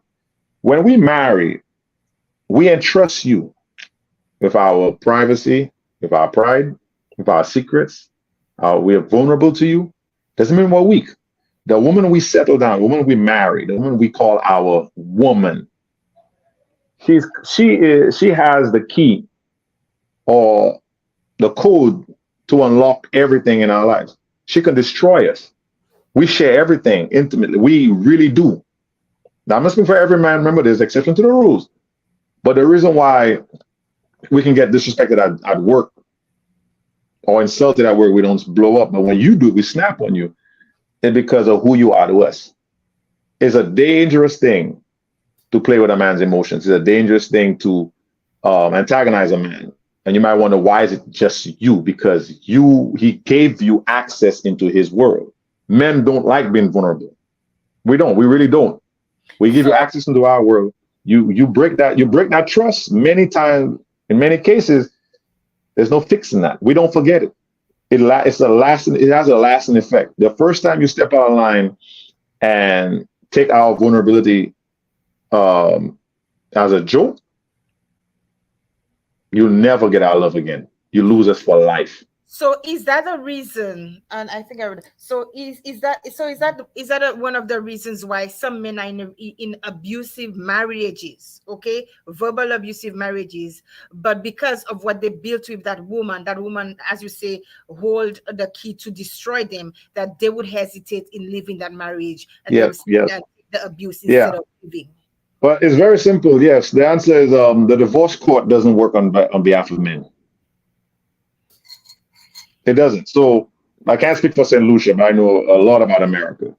You threaten to leave a woman, you better be willing to go to jail. We don't know what to expect. That's very traumatic since we're talking about trauma, right? Hmm. There are a lot of men who stay in marriages unhappy, abused, disrespected, even with cheating women. Because especially like with the cheating woman, usually when there are kids present, because you're gonna lose your kids. A cheating wife isn't a bad mother. She's just a bad wife. And that's how the law treats her. So did she abuse those kids? No. I just caught her in my bedroom having sex with another man. Oh well, she's a good mother. She didn't get the kids. She don't get alimony, but she gets the kids, and you have to pay her child support. Yeah, but she brought a man to my house. Why should I? No, it doesn't matter, sir. She's a good mother. You're a bad. She's the bad wife. That's how these men they hang around. And also, if she's not a cheater, we do fear alimony. A woman can simply lie, and the court takes her side. As simple as that. And a lot of guys I talked about it in St. Lucia, they're like, is that serious? I say, yeah, it's that serious. A woman could you can call 911. I know guys who call the police on their wife, and the man goes to jail because she simply said, I feared for my life. So what happens to those men? I want you to hear me clearly. It doesn't happen overnight. Is gradually over years, over a period of time. She's slowly chipping away from his confidence. Slowly. That's what even the Bible says. It's better to live on the corner of a rooftop than in a house of a contentious woman. True. Women who are contentious use that rage and anger to control men. And what happens the moment the man submits unto her, she starts to hate him even more because he's weak. She sees him as weak. She will not accept that she contributed to that. It's not because he really fears her. He feels hopeless. There's nothing I could do. And over many, many years being in that relationship, he's in a position where his sole purpose is to make this woman happy. And that not gonna happen. No, most time, you know what they do? They cheat. Hmm. Those guys will go find happiness elsewhere. Yeah. And they will They still go not find, be that abusive wife. and they will still not leave the wife because of the fear that she will destroy me in a divorce court. Because all she has to do is just sit, like, perfect example, Johnny Depp and Amber Heard. She was able to destroy his career with no evidence. But when he pulled out that recorder, he got back his Disney contract. He got back his respect and his masculinity. All this time he was painted as the bad guy. But the So moment he was able to, he was able to show physical proof, tangible proof, I should say, that she's the bad guy. All of a sudden, it's like, oh my God, and the whole world look at Amber Heard as the bad guy. But before, he was a bad guy. This yes, is on a celebrity level, but this happens all the time, yes. So all the time. let's see some of the comments that our guests have said. I read that one. Okay, so Vanetta said, we all have our moments where we stay makeup free and hair down. I encourage it, but at the same time, we must make the effort to look our best. Not necessarily, but put a pile of makeup, not necessarily put a pile of makeup on, but dress well. Put enough makeup to enhance your feature and carry yourself confidently. Even if we are single or married, we should always look our best because we are moved by what men are moved by what they see. And yes, that is true, Vanessa. But in my case, where that happened is because men had made me feel. I used to be the girl who, I'm telling you, with the 6-inch heels, and I didn't care what they say about me, and always had my hair done because I can't do my own hair. And then they broke me down. They broke me. And so I didn't feel beautiful anymore. You understand? But now, Cindy don't care. Cindy don't care. Okay, Cindy, I'm going to be me. You understand? No man is not going Mm. to validate me, who I am. That doesn't mean I don't value your opinion. You understand? That doesn't mean I'm going to demean you. But I will, if I have a husband, I will do things to please my husband. And there are times he'll have to understand I need to just let everything breathe. And there are times Mm. because I love to look good. And because I got out of my depression, out of my anxiety, out of PTSD from all of these things, I'm able to find value in myself again and not allow those negative comments to take me from, taking care of myself. I don't like heavy makeup at all.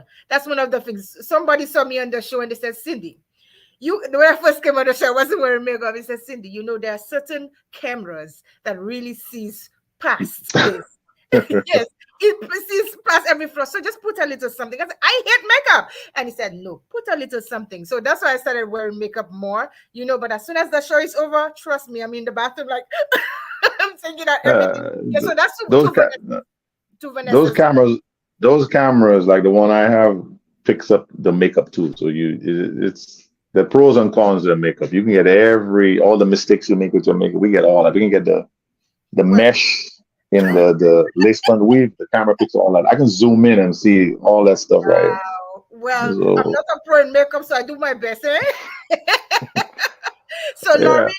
Lauren said, I have been asked this question, and to me, you don't know sorry, I have been asked this question, and to me, you don't know me at all to ask such a question. What you bring to the table, right? So you are supposed to know the capability of the woman you desire. You one ought to get to know their partner before commitment. Yes, girl. Well, yeah, Lauren, I said, yeah, Lauren, the reason I brought that up was it was those questions were asked for the sole purpose of entertainment. Men don't ask that question. We generally don't. If we're wiser men, we just look and we could figure you out early. And we're like, oh no. And just choose you for sex as opposed to relationship and long-term relationship. So, but one of those questions were posed. really just for entertainment purposes on those TikTok shows or Instagram shows. But men don't walk around asking those questions. We don't. Okay. Now we may ask towards the end of the relationship when you're acting like a complete fool. They'll be like, "What do you really bring to the table?" And no one could ever give the correct answer. I don't think at any point that question should be asked to any person. And that is my real honest opinion. I don't think that question, because there are good men who just there are good men out there who just need a woman to give them a chance to help them build themselves. And then again, too, you get a good man, you help build them up, and guess what they do? They turn around and be bad. I've Hey, seen listen, it. listen. There are some wicked, wicked, wicked, soulless, spineless, evil, blood-sucking, venomous females in the world, whether you want to accept it or not. Say for Because the the reason men. why the reason why a lot of women don't want to accept this is because you're being conditioned to believe that you are victims from a very early age, and that men are the source of all your problems. I You, and believe no I one. believe Let it's me say both this. ways. It's both ways. No, let me say this. Most times, if you start to address the men that women choose, as opposed to the men they ignore, they get angry. We are being blamed for every single man that hurt a woman. And if you look at the amount of women that you ignore, the amount of men that are ignored, and the men that are chosen, 9 out of 10 times you brought it on yourself. There are plenty of good men out there, lots of good men. But if I I say think these so things, too. I'm wrong. Just like I said earlier, I was told 22 years ago, "You're too nice. I like a man who'll tell me shut the f up." That's what she said. Really? She said, "You don't have a backbone. Anything I want, I can get from you." 20 years later, calling me up. "What are you doing? Would you like to go out and get some drinks? I'll pay for it." Well, I've heard And, that and before. you're coming. And she's coming in with four kids, four, 1, 2, 3, 4 baby daddies, and now you want me back. 20 years later, you wanted the thugs. You said you want a man that's hard. Anything I want. That she did not recognize that anything she wants. The reason I gave it to her because I was interested in you. I want to take care of this woman. And then I here's my know. mistake. She was gorgeous. So I I was know out here being stupid and situations silly like over that. pretty women. I know of a few situations like that. Mhm. Mm-hmm. Yeah, I fell for the beauty, the small waist, the big butt, perky breasts, pretty eyes, perfect shaped face. That's what I was in love with. Not realizing that this woman is toxic. She's literally telling me, "I like you, you're too nice," and I'm still trying. So I'm to be blamed for this. But she has some blame too in the men she chose and then come back to literally 20 years later trying to talk to me, telling me I'm cooking some jerk chicken for you She ready to pay for you to come back with jerk chicken? because she assumed that all island people are Jamaican. I've heard that before too, but dang. And you know what I said? No, I'm good. And I'm not saying that to embarrass. I know she's not listening. I'm not saying that to embarrass women. I'm just hope women understand. You you don't most times, and I've said this in a different show. If you brought 10 men to me and said, "Albert, pick my husband," and any man, it doesn't have to be me. It could be any man that cares about you, family, your daddy, uncle, male cousins, your brother. Pick out of these 10 men my husband. The one I pick, you'll hate him. You'll not like him because I'm going to pick the boring guy. I'm going to pick the guy that I know will not leave you. But 9 out of 10 that you're going to want the tall one, the handsome one, the I've one heard that a can friend of draw the fear of females in. yes, a friend of mine told me that he said, um, oh, this woman told me I'm boring. I'm not funny. So she doesn't like boring men. I'm going like, and then after how many years they said they were married? After so many years of marriage, I can remember. She said, I'm trying to find what I'm attracted to about you. I'm going like, what the? The boring to her. I'm a boring guy. Let me tell you. Let me tell you, man.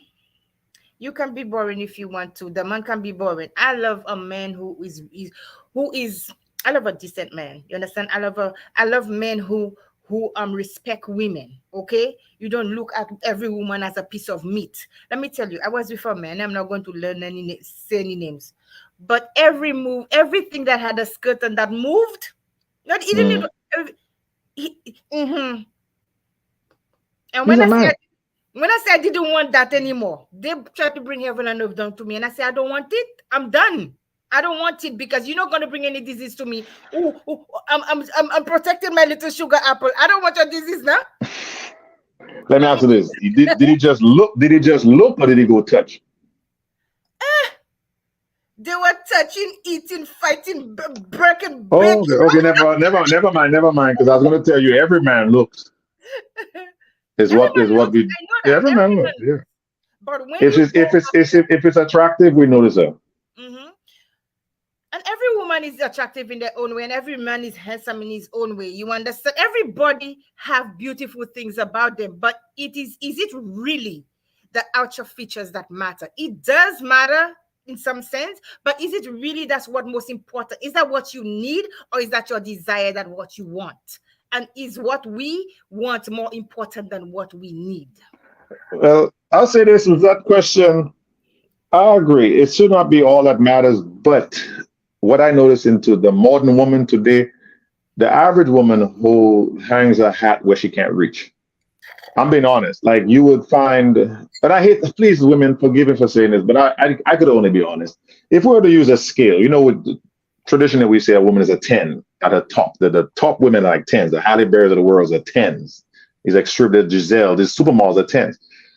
The average woman who's low on that scale reaches for the nines and tens in men. That's why you find a lot of problems in relationship. Like you date within your circle. And guys, you'd be surprised. Men understand this. Most men understand that. If you're going to reach for a woman, like again, if a 10 walk by outside and I'm like this very below average man, big old gut, balding in the head. Oh, I'm gonna say, hey, I'm speaking from a secular perspective. I'm gonna be like, "Psst, sexy, good looking. I'm gonna try. There's nothing to lose. But when she looks at me, like she rolls her eyes and walks away, I'm not surprised. I'm not hurt because she's a 10. That's why we understand we need money to draw her attention. Look at all the NFL, NBA players, team owners. These are ugly little dudes. Look at their wives. They understand I need money. Look at the politicians in St. Lucia. Look at their wives. Gorgeous. But they understand I need money and power and position to draw these women in. But it goes to when we speak of women, you see a guy that looks a certain way, you don't know what he wants. I get this all the time. Women believe if I have money, a good career, I can draw the guy that I want. And that's not what men are. And then you might, because he might just take advantage of your money and your resources, but he's going to cheat on you with a more attractive woman. Where they might use you and keep going to a younger, more attractive woman because that's what we really want in a woman: beauty, youth, health. You know, she has to be cooperative. These are the things we look for in a woman. We don't care about money. Money, if we marry a woman only for her money, we're going to cheat on her. So let me just say this: we need to date within our circle, and men understand this because every man knows where he stands on a dating scale. Like we know, all right, I'm not all that. I don't have no great job. I'm just a taxi driver. I'm an Uber driver. We're not going to Magic City trying to pull one of them females. We're not going to whatever, there's Hollywood balls, hoping we can draw one of these women. We don't waste our time. But you find too often very average women believe that they should have top earning men. And these top earning men don't want average women. They really don't. So they will stay single for sometimes men, they go in and out of relationships, not really settling or accepting certain men because they all believe that one day I will get that top tier man. And I've had females try to tell me what men want. And it's like, you really don't know what men want. A man wants a woman that's smart and she makes good business decisions. Yeah, that's true. A man wants a woman that makes a lot of money and she has business up. Like, no, we don't. Because when she has that kind of power, she doesn't respect us. And then address this misconception. We're not intimidated by your money and your success. None of us are. We're not. No man is running away from, or we back away from successful women because we can't live up to her standard. It's not that. Successful women don't respect us. They don't. If she makes more money than you, you're always walking on eggshells in her house. I remember this one girl when she finally bought her house. I was in a relationship with her. She bought a pretty house. I had a key to the house. When I knocked on the door, where's my key? You know what I did with that key? I said the key was in my car. I left it in the car. What I did, I left the key right there on her counter when I left the house. I placed the key right on her counter, walked off. You're not going to talk to me like I'm some little boy about where's my key. You gave me a key. I left the key on the counter. So let me ask you So, one question. These mhm, are burning at the back of my head. So I'm a full-figured woman. I have not always been full-figured. Okay. mhm, And one of the things that I have found out, and it all goes back to you saying about, physical appearance. If I come to an event mhm, with this, she may not be she may not be slim, but the the two of us walk in, both of us looking good. Okay, both of us are well dressed. The man is going to try all night or all the time. They're going to look at the woman that has all of those hips, and they are going to basically bypass us, that woman who doesn't have all of that. mhm. So don't you think as a man that by doing that to another woman, to a woman, and that woman that you're not looking at, right? She's well intentioned, she's well mannered, she's well, you understand what I'm saying? She's a good girl. Don't you think that by doing a man doing that to another woman, to that kind of woman, it breaks her, and it makes her feel valueless to the point where she doesn't want to look at another man the same? Yeah, 100%. It happened to me before. In terms of, I didn't mean to hurt a woman's feelings, but um, the thing about it is, it goes back to what I just said. Is this man one of those guys that that has options? And no disrespect to women, like I said earlier, men, generally speaking, we know where we stand. We know what we can approach, what we can speak to, what woman we can talk to. And then again, there's nothing wrong with approaching someone. I'm not saying don't shoot your shot, but it's important that we know where we stand in the eyes of the opposite sex. I know guys that brag about they're handsome. They're not. Just because you work out and you have your build does not make you handsome. Makes you more Why? attractive from the neck down. And Yeah, and they get believe this. they believe they're hot. Why would But it's they why would they treat the other woman? Both of you are looking beautiful, makeup well made. Okay, both of you are looking beautiful, but one is heavier than the other. Why would, and I know there are some men who love heavy women, you understand? But why would until they? until they get money.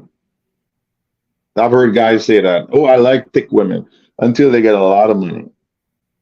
People generally date within their circle. Guys who are like, well, I'm talking about a lot of money. You're in the different groups of people. Then you start dating the petite women. But to answer your question, like I said earlier, um, the shape, the small shape, the hips is connected to femininity, health. This is what is subconscious and conscious. There's some subconscious aspects to this where beauty equates to health, sex equates to reproduction. I would like to release my seed in a healthier looking woman so my offspring stand a better chance. That's the animalistic side of human beings. The logical, more spiritual side of human beings is this woman toxic? So, like I said earlier, it's hard to get guys to understand this. When I said, I try to tell the men, leave these super attractive women alone. They know they're attractive. They're used to the attention. They're wicked, most of them. So They use men. So It's difficult to answer that question because I don't know how you might have been treated. Was a guy mean or nasty, or he just didn't take you seriously? Mm. That's the difference. He may not want to be mean. And I could, an example of one time I was in the gym back when I had abs, when I was ripped. This young lady walked up to me and asked me to help work out with her. And I worked out there for like an hour, maybe 2 hours. And I really was serious about working out with her. When we were done, she grabbed her cell phone and was trying to get my number, but she was literally just trembling, trying to ask me for the next. But what about the next time when we work out? And I had to just walk away because I could not hurt her. I didn't want to hurt her feelings. I couldn't do it because I was not attracted to her. And I could be honest. Women get hurt when men. I asked women questions. The guys, any guys that are listening, they are more intimidated than we are. They are more intimidated of us than we are of them. If you are an attractive man, women are intimidated by you. And in many cases, you might pay the price for that. You're seen as the bad guy when you don't pick a woman. You're seen as wicked when you don't pick a woman. Or you played her. Especially if you're nice to the women, you're automatically a player because you didn't choose her. But you women tend to get hurt quicker when you're rejected by men. We're used to it. Trust me. Go watch out when a guy goes behind a girl kind of at the dance. She does like, no, watch, move. We just walk off. But you do that to a woman, you're the devil. So me and you right now, okay? So would you look at me, okay, and think that I am not healthy and I'm not fit because I am full figured? Let me say what No, I said. That's what I said. There was the subconscious aspect to it. Look at me. Okay, I'll ask you a question. You don't look like a man. Okay. You don't look like a man. You look very feminine. So I'm looking at you right now. You look like a woman. There's no Adam's apples. There's no broad shoulders. You look like you can throw a football 100 yards. You look like a lady. And that's really what most men want. The average man knows that he can date an average woman. And we're okay with that. The average woman wants a top tier man. That's the problem. A lot of men feel that because I have put on weight, that I'm not healthy, that I wouldn't be able to do, things that, younger women or not, the slimmer women. But little do they know, okay? A lot of us, we work out. We work out really hard. I can do a quick 20 push-up right now. I can do squats. I can do a lot of things. It doesn't matter my weight. You understand? This is up here. You understand? Up here is what's most important. What do I have to offer myself and somebody else up here? What wisdom? You understand? What can I offer the opposite sex, that is gonna enhance our relationship if we into it? You understand? I give it a list. But I'll say this though. A woman's chances increases with men the moment you start to lose weight. I'm dead serious. I'm not being mean or nasty because I can't change the way men think. I really can't. It's just beauty matters to men and security matters to women. The outer beauty. It's usually the first thing the reason I'm saying is the porn industry is 80% men. We finance pornography because men are attracted to what we see. You never hear a man brag about, I won't say never. Let me not jump out there. I'll jump out there and say that. But generally speaking, how guys talk about how good a woman's sex is, how amazing down there might be. It's almost always connected to a woman that's beautiful. It's in his head. It's really in his head. It's in his head because of what he sees in front of him or under him, on top of him during sex. That's what makes down there of the woman, I'm trying to be PG, amazing to that man. So guys who got a man, she got some good blah, blah, blah, blah, blah. It's usually connected to that shape. Mm-hmm. It's in his head. Mm-hmm. So if he's not physically attracted to you, you might be the best. He's not. There's a disconnect. So your chances with a man dramatically increases when you actually lose some weight. Because weight, being heavy, is collected to being masculine. And we're not attracted to, well, straight men. We're not attracted to men. So if you weigh as much as a man, again, there's the exception to the rules. Sometimes the weight falls in the right places. I've been in two relationships with women that were heavier than me. All right. They weren't stronger than me. They were very feminine, but they were shaped like women. There were hips, a butt, small waist. They were thick arms, but they weren't muscular arms. Does that make sense?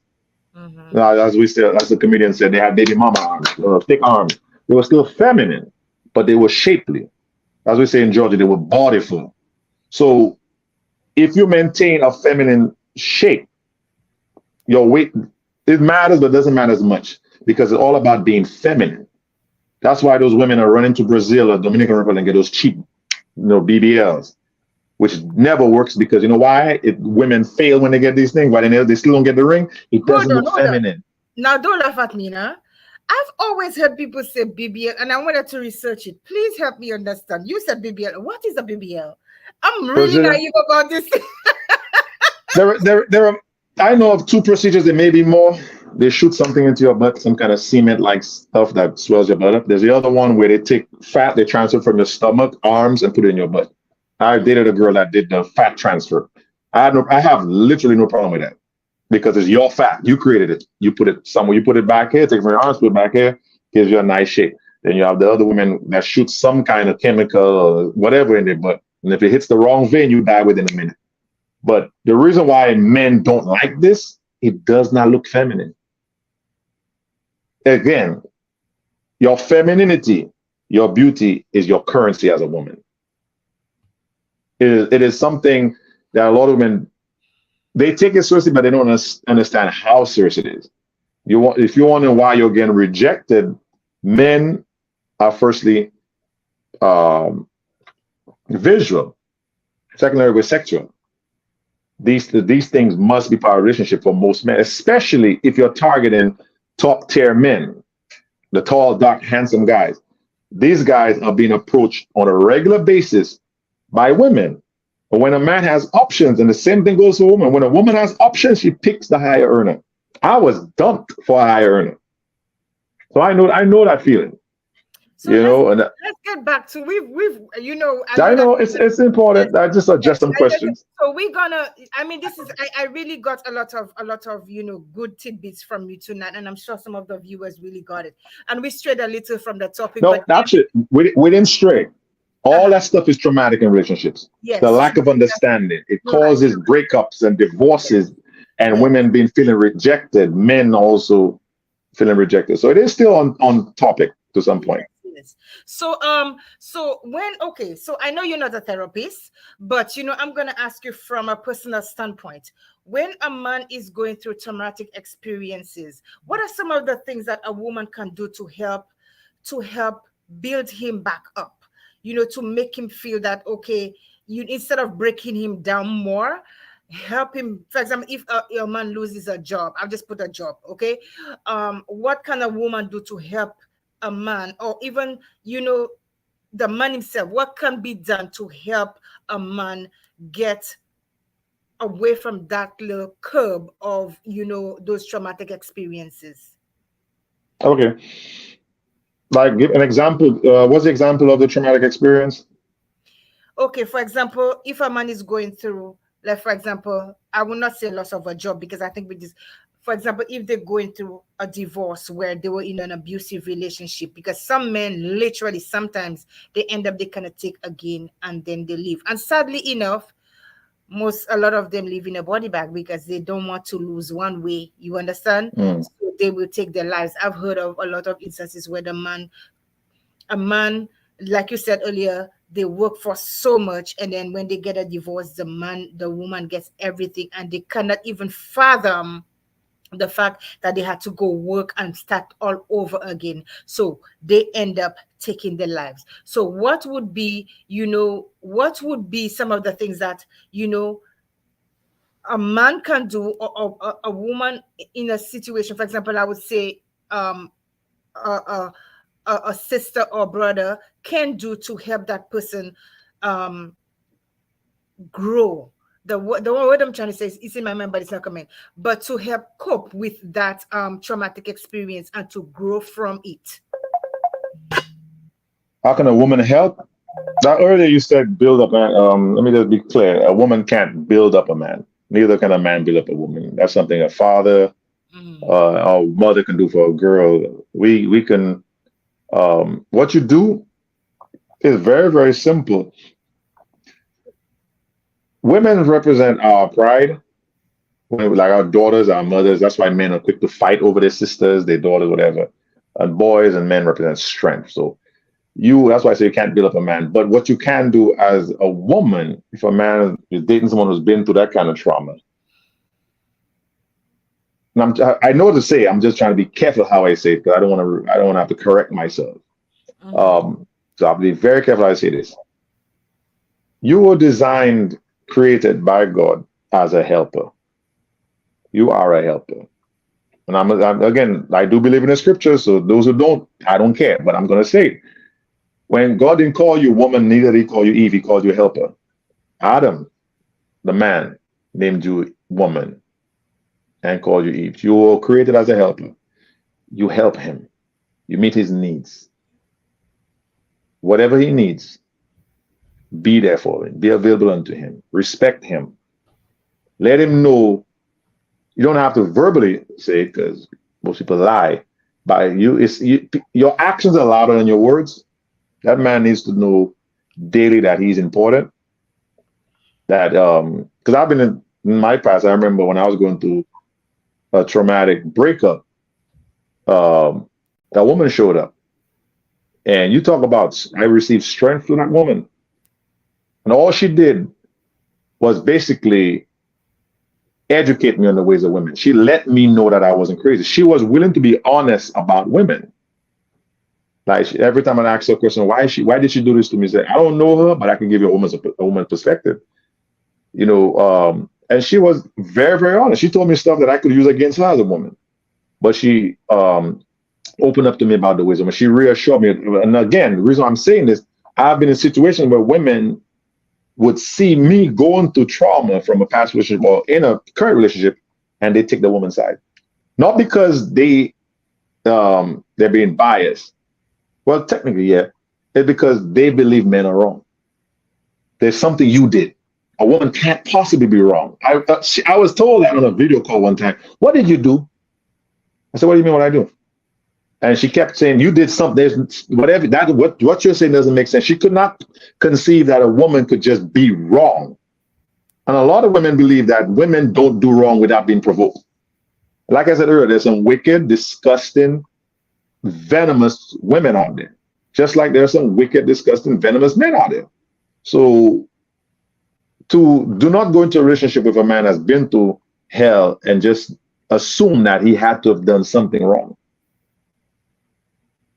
See, a lot of women that talk like that, everything switches when they have sons. Or when their son is a victim, they're ready to fight that girl. You know what I mean? So most times they're being biased. So listen. That's why in many cases the side chick becomes the one he runs to because side chicks are very deceptive. They know what women do, and they will cater to that man by reassuring him that he's a man. But as soon as they get that ring and he leaves that woman, she becomes the same person he hated. But I'm not saying act like a side chick, but listen, be his helper, respect him. Don't criticize everything you do. Don't try to lead him.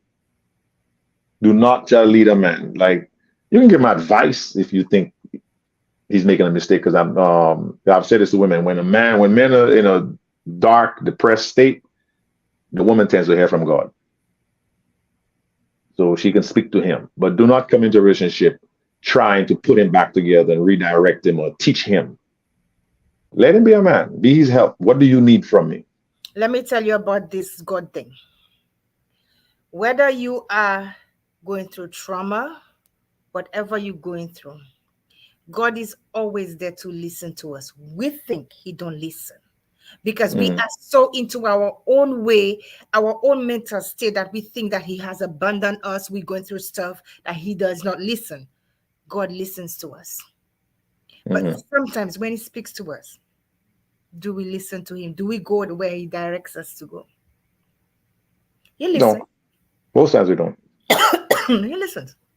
Yeah, I agree.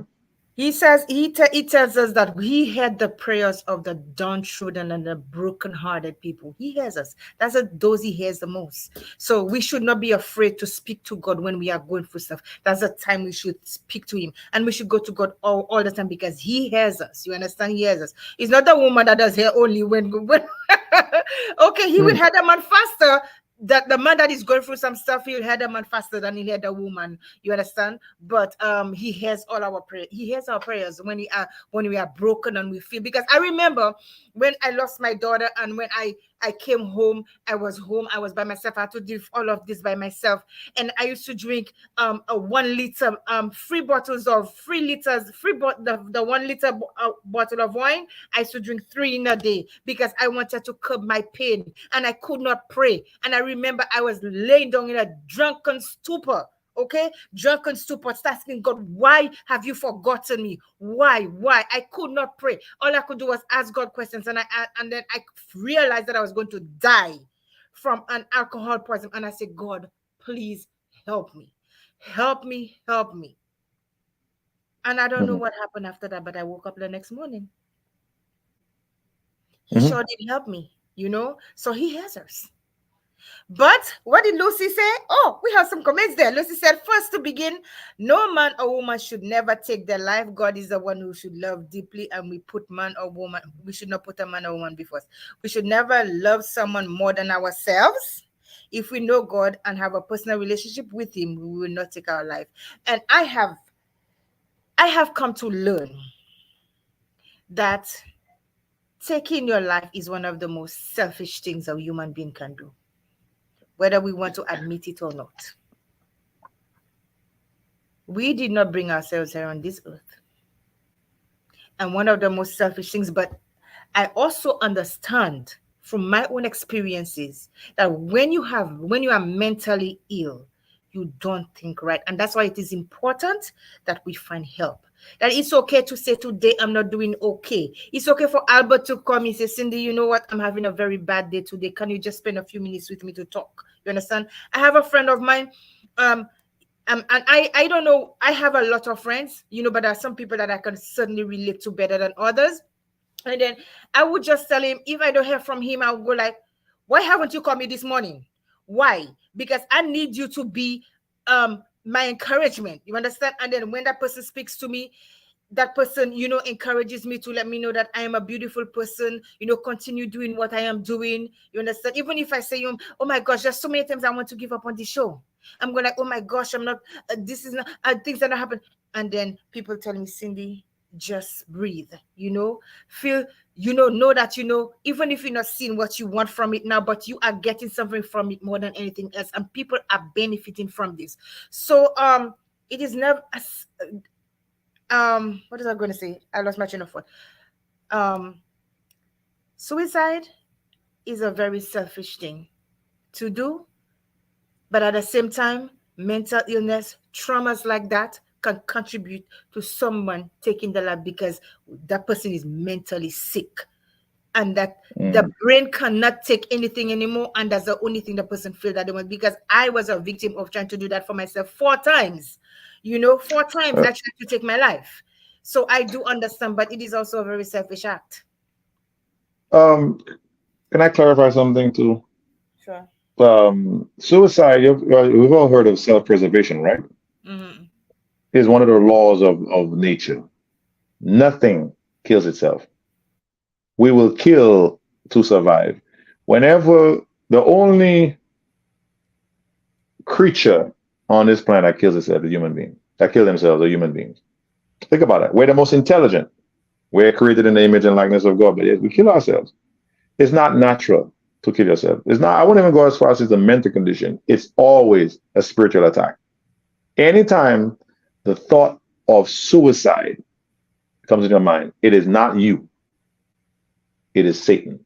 is the enemy. It's a gage in St. Lucia, wherever preying on that on you. Someone has your name buried somewhere. They're sending demons your way. You don't wake up. Even if you've been through something real traumatic, the enemy finds that depression, finds that darkness, the hopelessness, and starts to whisper in your ear, twinkle.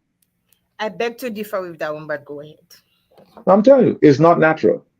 It's come like even like what you just described, the depression, whatever you're going through, that's what the enemy needs. You have to be in that place. It's not you thinking of suicide because self-preservation is a law.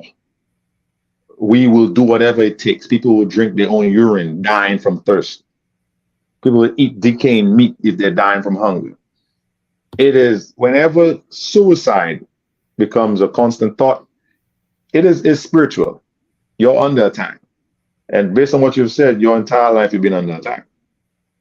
Not because you're useless to God, not because God doesn't love you. You're under attack. Because there's something special about you, something good in you that the Lord wants to bring out for this world to save someone, to help someone.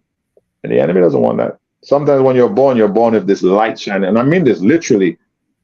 Those gages, they can see light in your mother's stomach, glowing. That's a special person.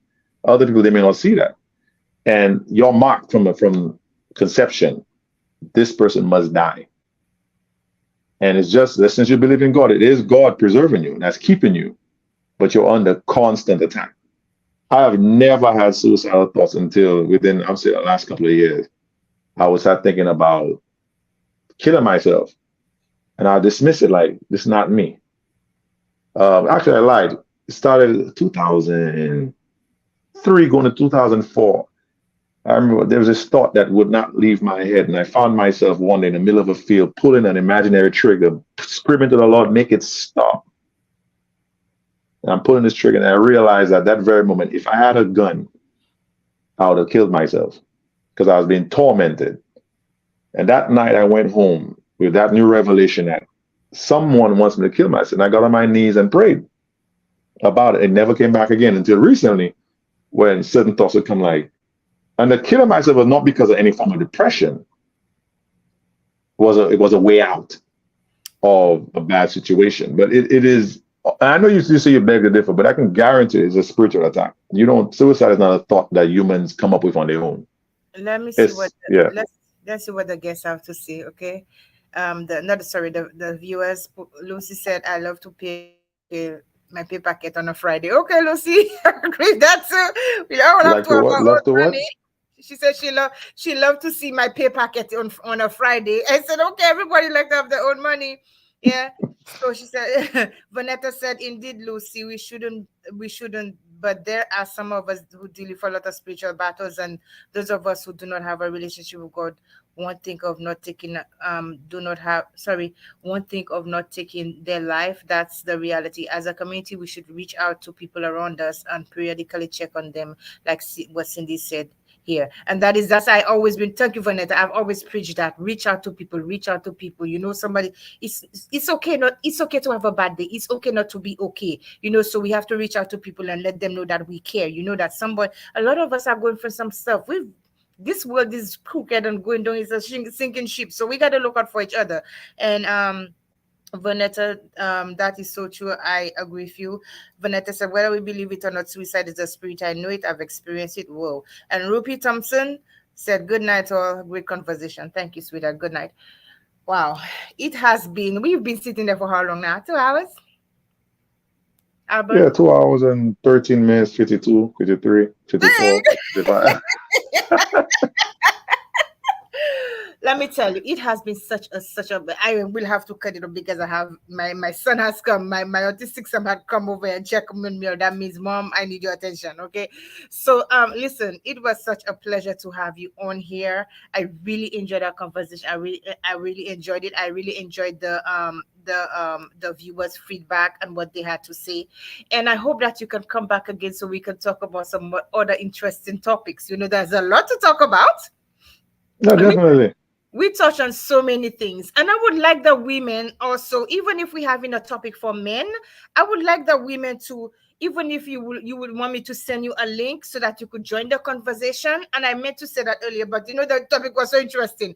You could ask me to send you the link so we could chip in. All of us could have a great conversation together, so that we could shed light on the things that people are facing every single day. You understand? So I want to say thank you so much to all my viewers.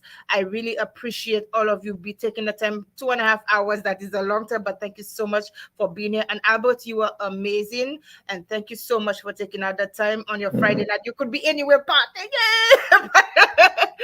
Now I about I'm just messing around with party. you, but you could be anywhere else, but you are here with me tonight, and with the viewers. So I thank you so much. I appreciate your wisdom, and I appreciate everything that you said, and I value your opinion. Thank you so much. And Uh, let us Quick question. go ahead. Will this be available later? Like, is it just live or can it be Absolutely. replayed? Yes, if you want it, I can send it to you as well. It Now can be. it's on Facebook, right? It's on It's on Facebook to be Facebook. replayed. Yeah. It's being aired live on my group page, on my YouTube channel, and Facebook. Okay. Yes. Now, what Vanessa said, you were just reading something. I didn't mean to cut you So off. she said, excellent forum for conversation. I enjoyed it. Blessed night to you all. Good night, sweetheart. Thank you so much for staying with us. Okay. And I'm yet to meet you. So we are talk. Okay. so All right. have a good night. Like I always say, I always end my show with this, and I think it's important when it comes to traumatic experiences and mental health. It is okay not to be okay. Okay. Marjorie Douglas said, have a good night. Interesting discussion. It is okay not to be okay, and it's okay for the men out there. I know I speak to the ladies and we speak a lot.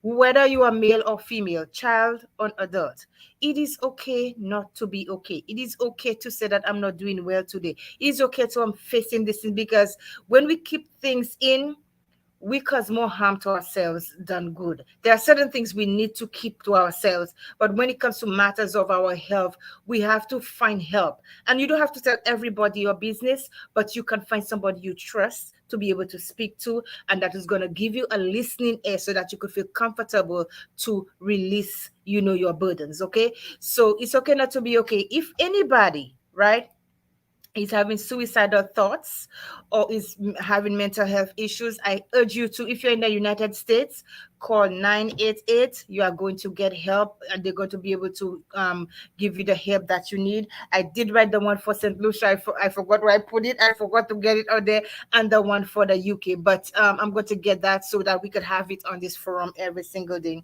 Albert, once again, I say thank you. And You're welcome.